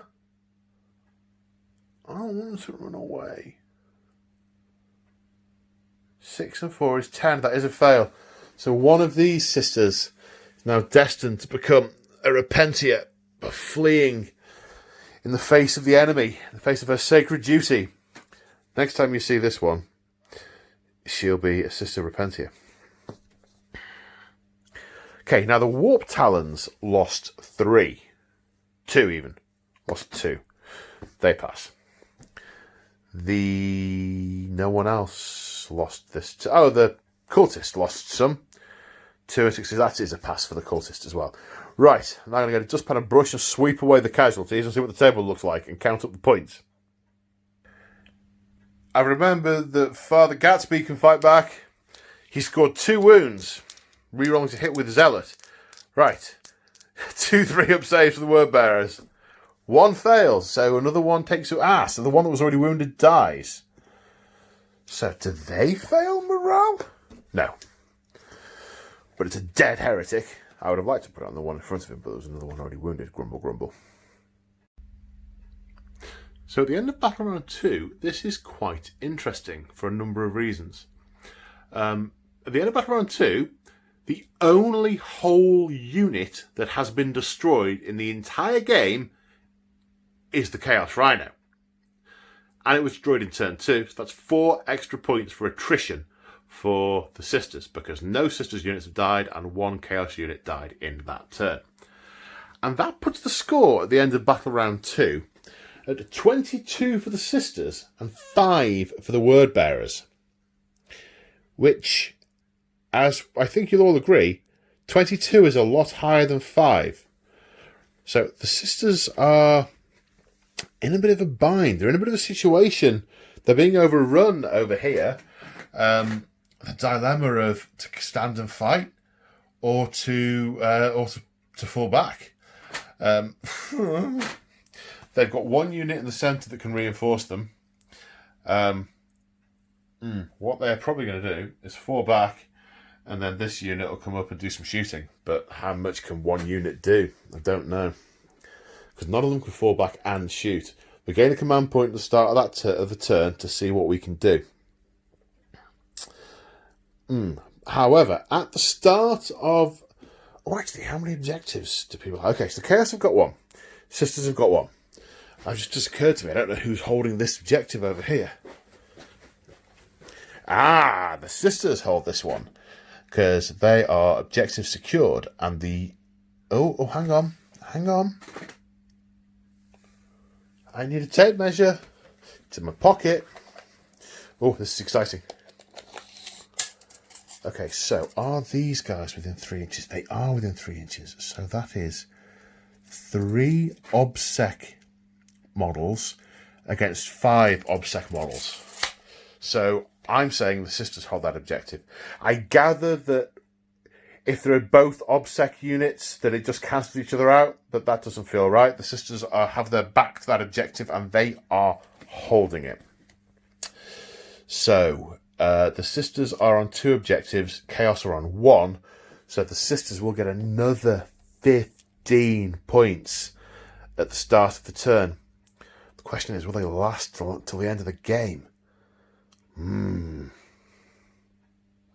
Right, let's do some moving with the Sisters. So after the Sisters' movement phase, it looks like this. So, what to say first? Well, these units have fallen back in an ordered fashion. I've just realised, climbing over the bodies of their Sisters. This unit from the centre has come on up. It's in position to put fire into this. Put fire into this. The Sisters who've fallen back are not going to be doing any firing. Now, I was going to leave the Immolator in combat to just lay fire into the spawn to try and take as many with them as possible. However, look who can draw a line of sight to the Chaos Spawn if she moved a little bit. Yep, there is a clear... This isn't the eye of a needle we're trying to thread here. This is a clear line of fire from the Exorcist. And the Exorcist is treating that Forge Fiend with utter and total contempt, turning its side armour on it in order to get line of fire down to these Chaos Spawn. The Rhino, that I've realised shouldn't have moved back so far because it was heavily crippled, has moved back to more or less where it would have been in the first place. Whoops. And it's going to put its Storm Bolter into the Horrors. We're going to have pistols into the Cultists. And then we'll do whatever fire we've got down here. But the first things first is the Exorcist launcher into these Chaos Spawn and the Heavy Bolter into the Horrors. Spinning as it turns round, firing the Heavy Bolter to get into position. So how many shots with the Exorcist launcher? Ooh, 7 shots. Oh, I haven't got 7 dice, and I've left all the dice over there. Right, I guess we'll be firing from where the Exorcist is rather than from where the victims are. Right then. And I've knocked that tree over again. I keep knocking that tree over. Not that it's actually making it in camera at all. In shot. Right, there's no injury modifiers on the Exorcist, so sitting on 3s. There's a few misses, but, you know, we'll live with that. Wounding on 3, strength 8, toughness 5. Wounding on 3s. 3 wounds. Minus more than 2. So, d6 damage each. The first one that's on 2 wounds takes 4 damage and dies. The second one takes 4 damage and dies. And the third one takes 2 damage, and I should have used the miracle dice. Never mind. Oh, at the start of the turn, I got 2 miracle dice. One for for Father Gatsby still being alive, and one for it being starting a new battle round. Got a 6 and a 3. Rerolled the 3 with Father Gatsby and got a 6 and a 6. Whoop! Okay, so 1... I don't know what I just rolled. 1 is alive on 2 wounds left. Okay, then we've got some pistols and some stormbolter shots here. And 3 cultists died to... pistol fire. Pistol fire, that's the one. Right, this unit are I'm umming and ahhing whether or not to put the melter gun into the spawn to try and kill it, or whether to wait to use my 1 command point to the overwatches into the immolator. I could also use the command point on Holy... I can't use the command point on Holy Trinity if I'm going to split my fire. Because there's a stratagem that if you have fire, flame, bolt, and melter all into the same unit, you get +1 to wound with all the attacks. It's a lovely stratagem, but I want the spawn dead. I either need to shoot it with the melter and kill it, in which case I can't use Holy Trinity, or I need to save the command point to Overwatch against the immolator, because it is just going to barrel into the immolator. It's been trying to destroy it for ages. It's totally mindless. Right, no, leave the immolator, leave the command point, all this fire, heavy flamer, plasma pistol, bolters, melters, all into the warp talons. Let's kill these heretics. Okay, so saves the warp talon to take. Waterable plasma pistol, so it's going to save on a 5 up on its demonic, its invulnerable save, which it passes. These 4 are a combination of heavy flamers and bolters that scored 6s to wound, saving on 4s. 2 go through, kills 1. Not going to get him. 1 dead. And then these 3 are regular saves on 3+. 1 fails. It would have been nice for the melter to have hit. No, not going to do it. Not going to get him. 1 down to 1 wound. Took half the unit. Do I charge? Can't charge me if I charge them. I'll go first. I might make it in range of the priest. Charge! 5, we're in. Oh, was there any more shooting? No, I don't think there was. So we make the charge, but of course the Chaos Lord heroically intervenes, or unheroically intervenes. However, we are in range of Father Gatsby. So that is a total of 21 attacks against the Warp Talons. Let's kill these devils. 21 attacks for the Emperor. Hitting on 4s. Looks reasonable. That looks quite good. Looks quite good. Now the tricky bit. Wounding on 5s. Oh, well, that's been worse. That's been worse. That's 5 wounds. Now the trickier bit. 3+ armor save. Need 3 fails. Does the Emperor guide our hand? Bit. Kill 1. But of course now they get to attack us in our turn. Comes out of there.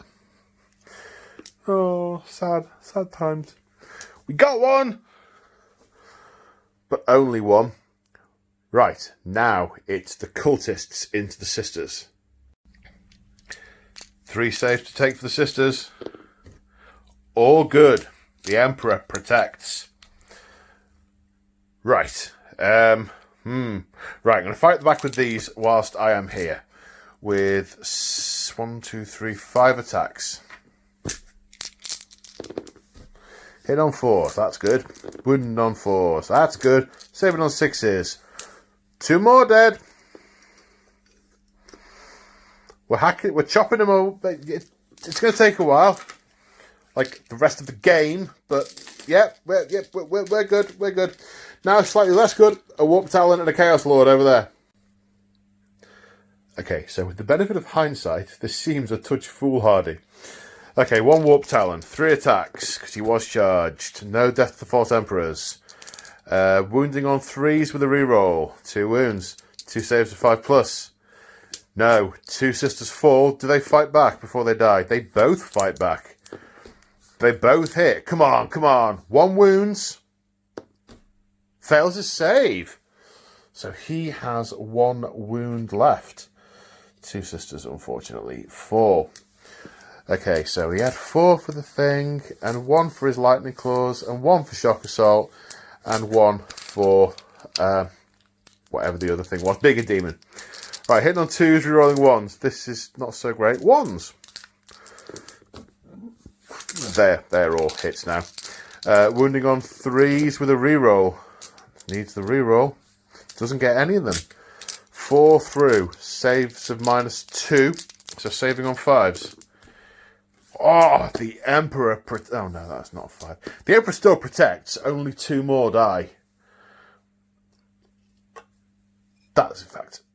In fact, I'm going to kill the 2 nearest him because I think that's right. He will, of course, pile in, but I think that's appropriate. Right. Okay, morale. They lost 1, 2, 3, 4. They lost 4. 5 and 4 is 9. That is a fail. What can I do about that? I've got stuff I can do. I'm sure I've got stuff I can do. 1 sister flees, although on a 4+ from the missionary she won't. I'm again going to use a faith point to stop that sister running. Do I get the faith point back? I do. It was free. But that has done a couple of things. Or maybe only one thing. It's locked up 2 units. Oh, did the Warp Talons fail their morale? 4 and some is not enough. Yeah, it's locked them up against that unit. And okay, they're going to kill it. But they'll fight first. They might kill a Warp Talon first. And then lose some to the Chaos Lord, a lot to the Chaos Warp Lord. Don't know how we're going to get around the Chaos Lord. The Chaos Spawn might die to the Immolator. We can only hope. But that only leaves the 1 unit of Marines, 1 unit of 5 Legionaries to charge 9 Sisters and a Missionary. The odds are probably on their side. But, interesting. So at the start of Wordbearer's turn 3, they control 1 objective that the Horrors are sat on. And there's not much moving. Chaos Spawn is coming over here. These guys are going over here. They're really more sort of shuffling at this point. They're not going anywhere. The Cultists aren't going anywhere. The Horrors are going to stay on that objective. The only question is, are they going to do the objective to try and get the points? I kind of think they have to at this point, because the Wordbearers are 27 points adrift. Because the Sisters are bleeding, but they have rushed into the centre field, and they are occupying it. They're dying, but they are holding the traitors back. It looks like victory's going to be theirs. What can the Wordbearers do? So what to do over here with... Oh, that's not a book. I'm spoiling the illusion. What to do with the Forge Fiend? Because the Forge Fiend now regains a wound, which puts him up a bracket. So probably not going to have enough fire to destroy the Exorcist, but it might cripple it a bit. And then there's the Rhino on 2 wounds that is worth points, because we want to reduce the Sisters' mobility in this battlefield, in this whole arena. I need to have some thinking. No, I'm going to stick to what I was saying. He's going to belligerently carry on shooting at the Exorcist. Okay, another point for Demon Forge. Yawn. But now I'm hitting on 5s, not 6s, because I've regenerated. I got better. So that's a number of hits. That's 7 hits. Okay. Strength 8, toughness 8, wounding on 4s with a reroll. Okay, so that's 3 wounds so far, and a reroll gives me 1 more. Okay, -1, 2 damage. So saves of 4s. Saves 3. Takes 2 damage. It's not going to be that bothered. And then the Ectoplasma. 2 shots. Hit on 5s with a reroll. 1 hit. Wounding on that. -3. Save for 6. No, for D3 damage. For 2. Okay, so it's down to 6 wounds. It showed contempt to the Forge Fiend earlier. It wasn't counting on a demonic resurgence. The question I now have is, I forgot the Psychic Phase. I got all excited. Psychic Phase. Horrors. Do they smite? No. There we go. Back to the shooting phase. I don't know if Cultists have pistols. I don't think they do. I will check.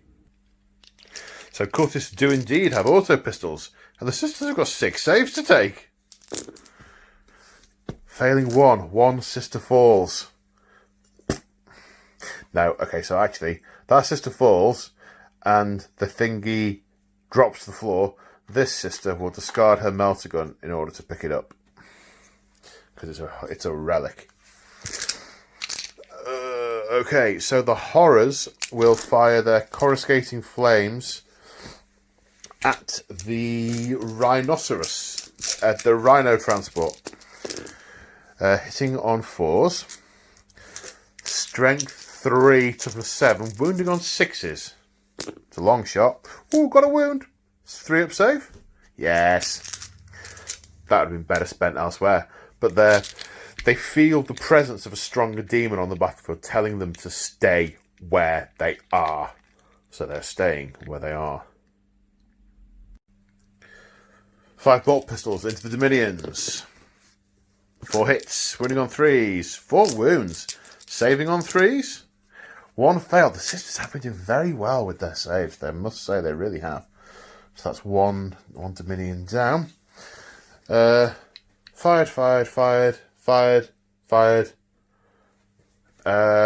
Okay, the 1 Chaos Spawn is charging at the Immolator.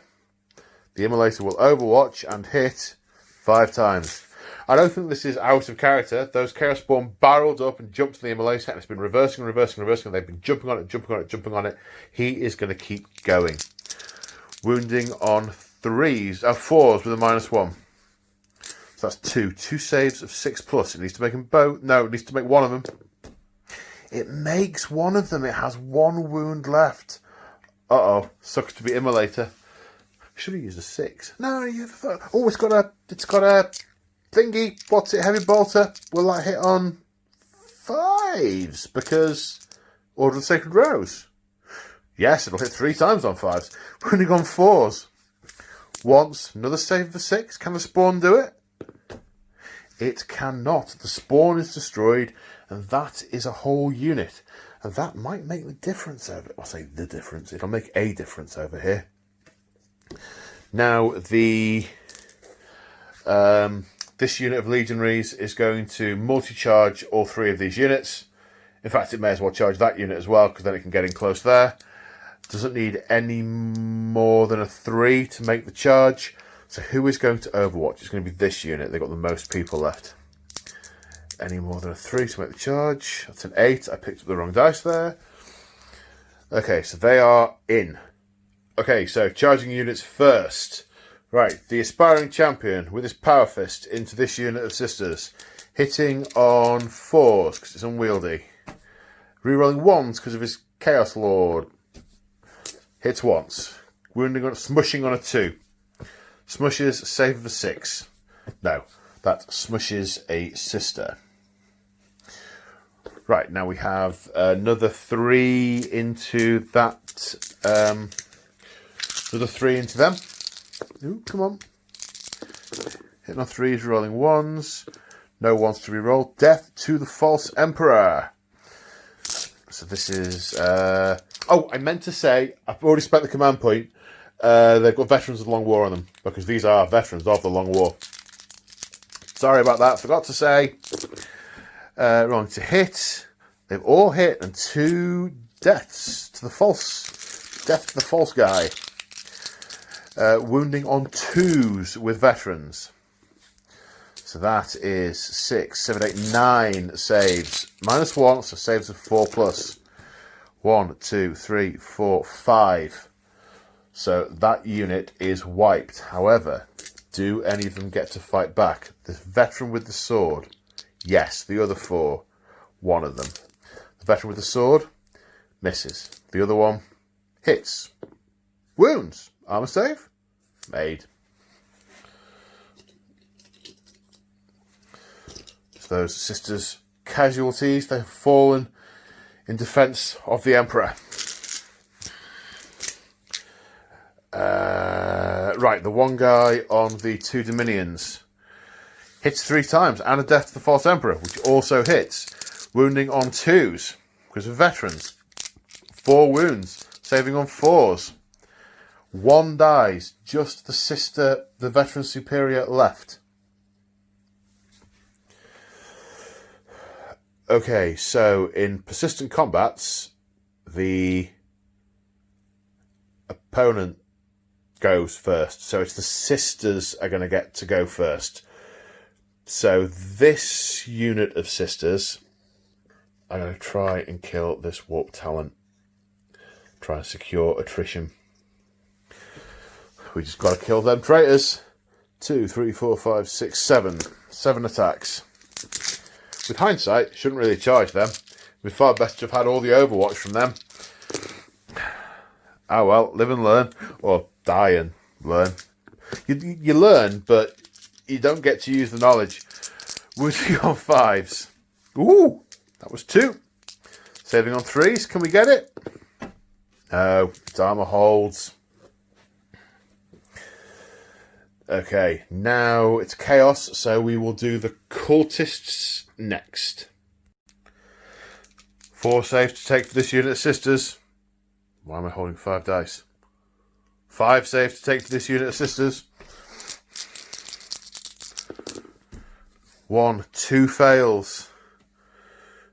Ooh, I think the banner falls and she falls. And they start to carry on encircling them. Seeing as we're here, I'll do these 2. They'll fight back. 1 hit. 1 dead.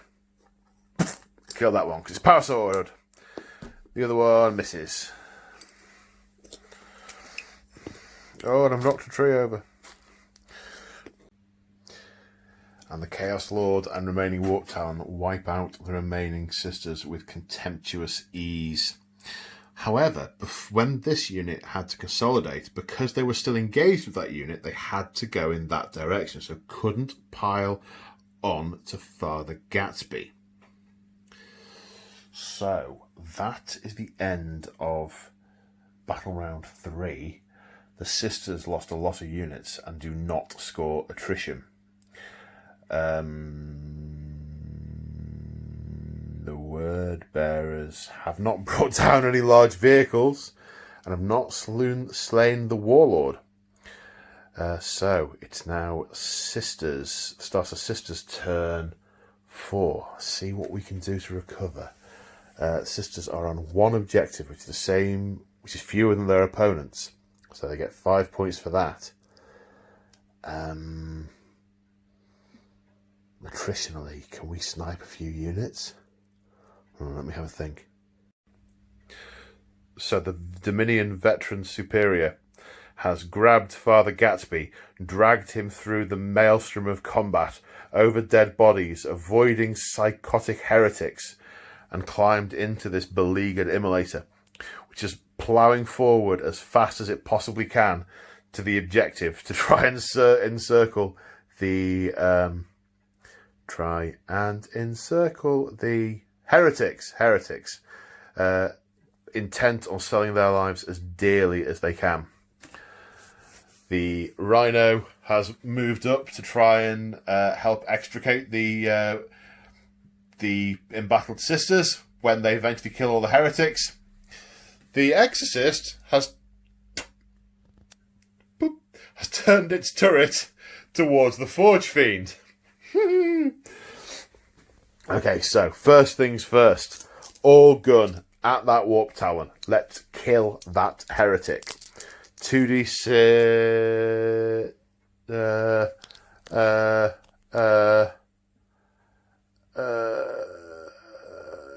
I'm going to roll it, because I want the 6 for the damage on the Forge Fiend. 5 shots. 5 hits, I should say. Wounding on 3s. 1. Ew. Will save a 4+, which it fails and dies. Whew. I did have the heavy bolter to put in as well, just in case, but yeah. Right then. The badly damaged Exorcist turning its launcher to just on that Forge Fiend to destroy the abomination once and for all. Heavy bolter into the demons. Right, 3d3 shots for 4 shots. It's damaged, so it's hitting on 4s now. 2 hits, strength 8, toughness 7, wounding on 3s. 1 wound. Demonic save of 5+, which it makes. It lives. Heavy bolter into the horrors. 2 hits, 2 wounds, 2 saves of 5+. 2 blue horrors die. Splat, splat. And then Storm Bolter from the Rhino into the horrors also, hitting twice, wounding twice. 2 fails. 2 horrors die.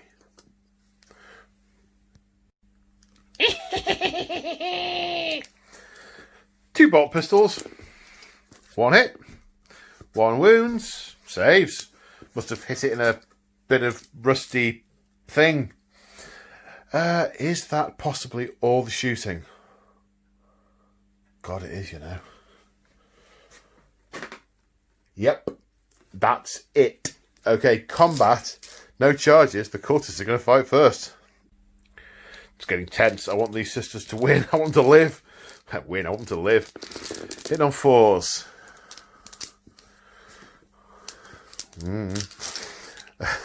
Cultists, of course, don't get Death to False Emperor. There's a lot of 6s there.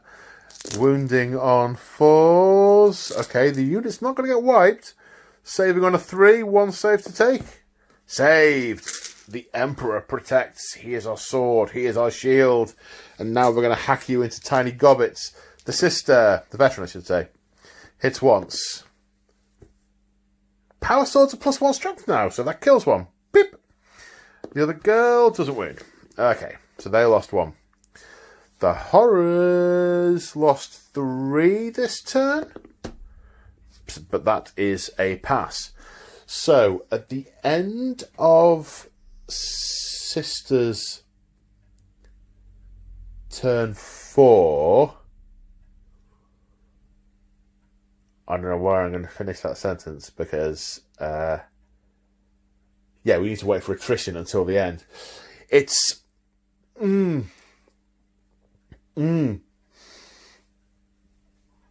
see what the word bearers do. Well, actually, let's go straight on to the word bearers. The word bearers hold 2 objectives. The sisters hold 1. 15 points for the word bearers.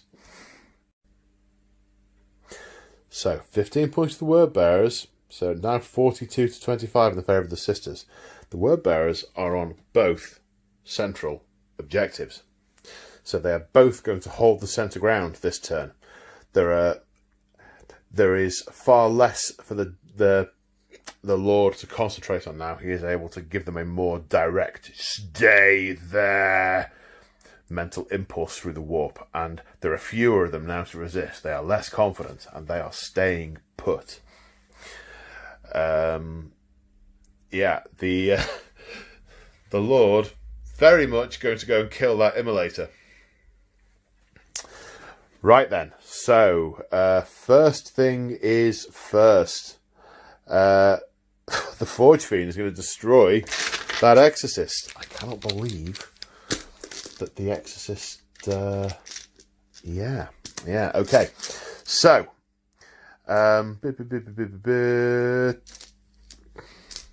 it's getting late. I'm losing my brain.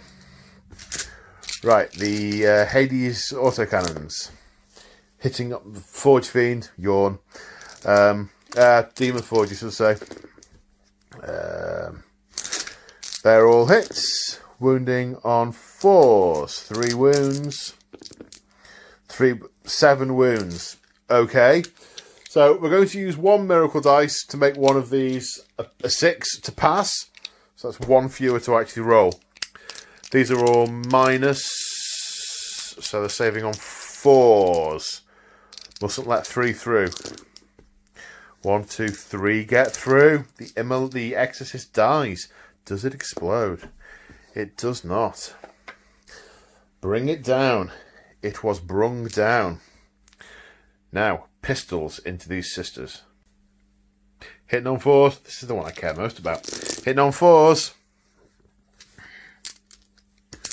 Wounded on 4s. Auto pistols. 2 wounds. 2 saves. 3 plus. Come on, sisters. Safe. Booyah! There's not really any other shooting because they've only got pistols and they're not going to shoot at that immolator because the Lord's going to go and kill it. It might seem impolitic to beat him to the punch. So, charge phase. So the Lord is going to charge the immolator.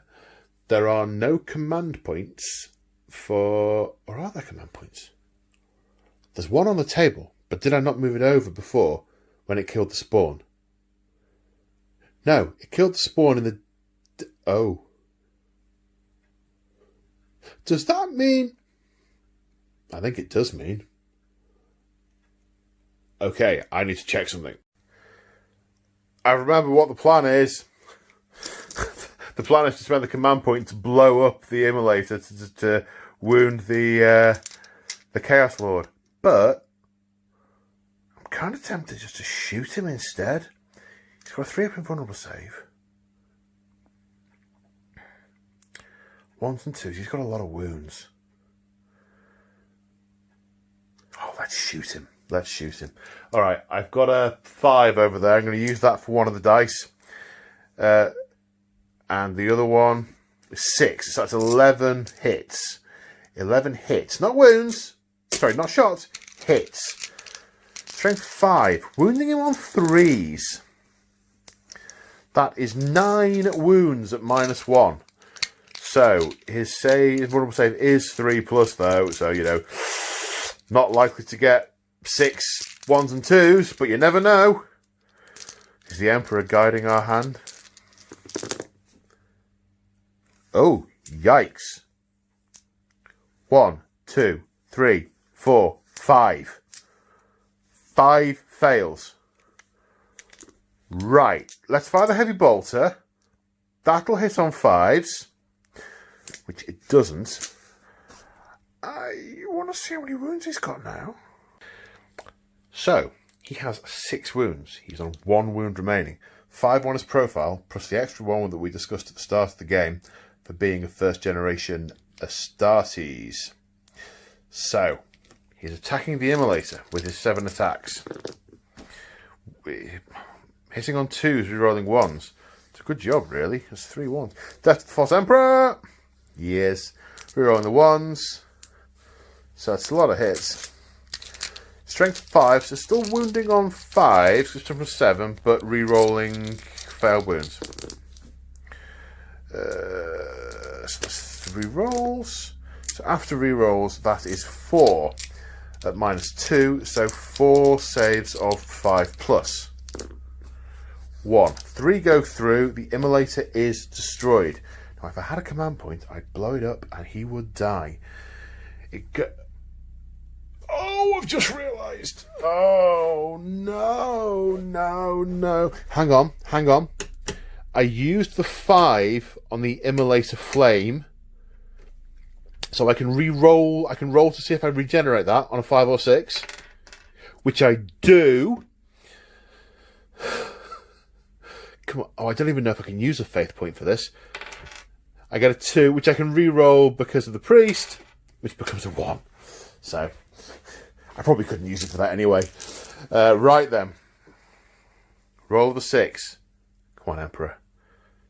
Show those who have strayed from your light what it is to be your enemy. Close, but no cigar. Okay, the immolator is destroyed. Do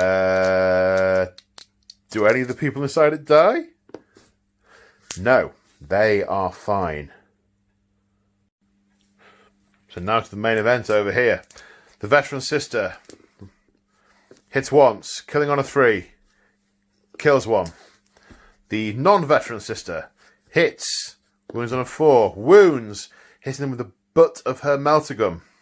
Or maybe it's a short-ranged burst from the weapon. Ooh, drop dice don't count, saving on a 6.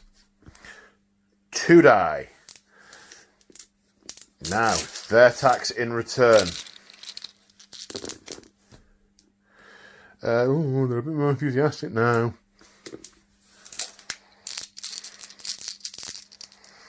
Wounding on 4s.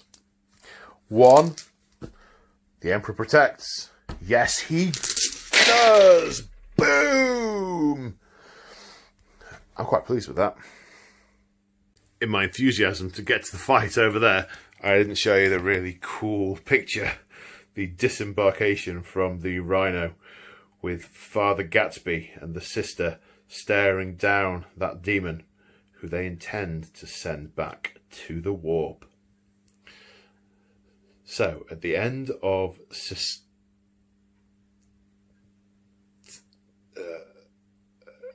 no, it's not the end of it's the end of battle round 4. Right, end of battle round 4. It gets confusing because I'm playing both turns against myself. So yeah, it gets super confusing. The sisters... No, it wasn't their turn. It was the word bearer's turn. It was the word bearer's turn. The word bearers have taken down 2 vehicles. One with 10 wounds for 2 victory points. I was wrong before when I said it was 10 or more was 3 points.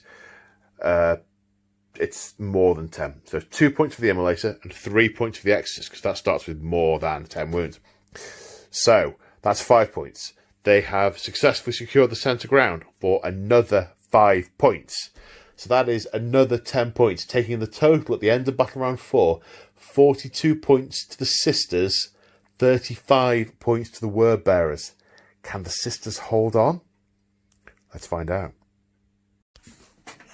So at the start of the sisters' turn, it turns out they're holding that objective with the Rhino. So that's 5 points. That's lucky. I say lucky. Okay, over here, Gatsby and the sister, who deserves some kind of name. I'm going to put their shots into this... Oh, I've got no dice, hang on. 2 shots with a bolter, hitting on 3s. 1 hits, wounding on a 4. Fails to wound. 1 shot with a las pistol. Hits on a 4. Hits. Wounds on a 5.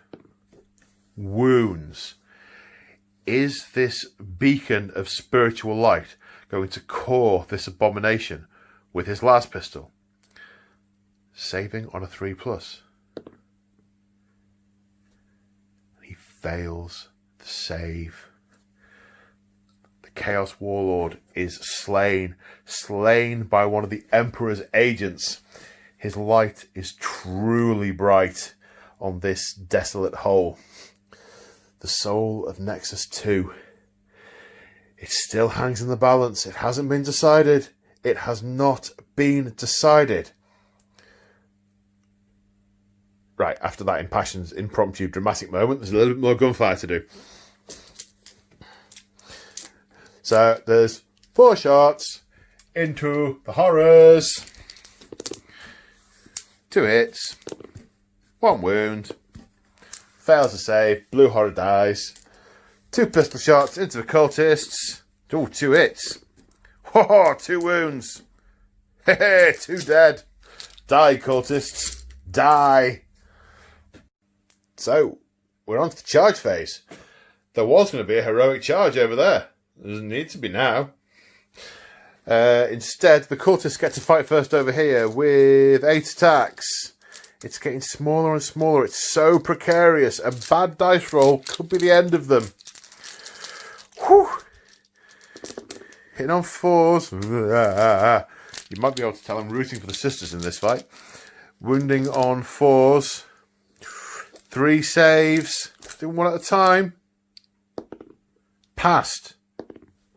Failed. This one gets dragged down.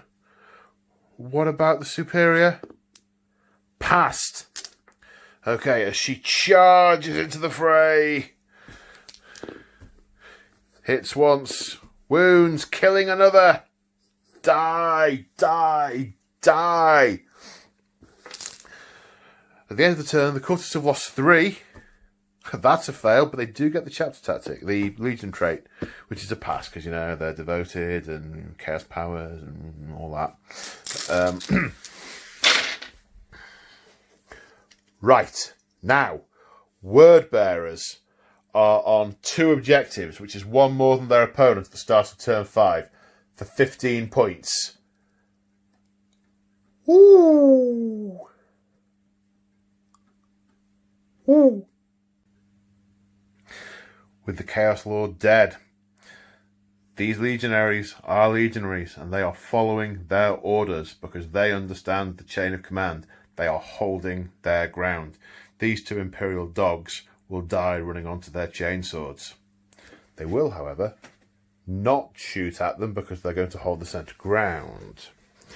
Over here, now that the Chaos Lord's presence on the battlefield is seriously diminished, these demons are running free, running riot, and they want to play. Psychic phase, smite on a 5+. That's a smite. Do I have a 6 over there? I don't. I'm going to have to roll for it. I need a 6. No. And that's how she falls. Smited. Smitten. Out of existence. And the Forge Fiend is going to murder, absolutely murder, this rhino. With its Hades autocannons. Doing the thing again because, you know, it does. Alright, this time it's wounding on 3s. Oh, re-rolling, of course. Yeah, there we go. -2, saves a 5+. 6 damage. Does it explode? It does not explode. It is brought down for another 2 points.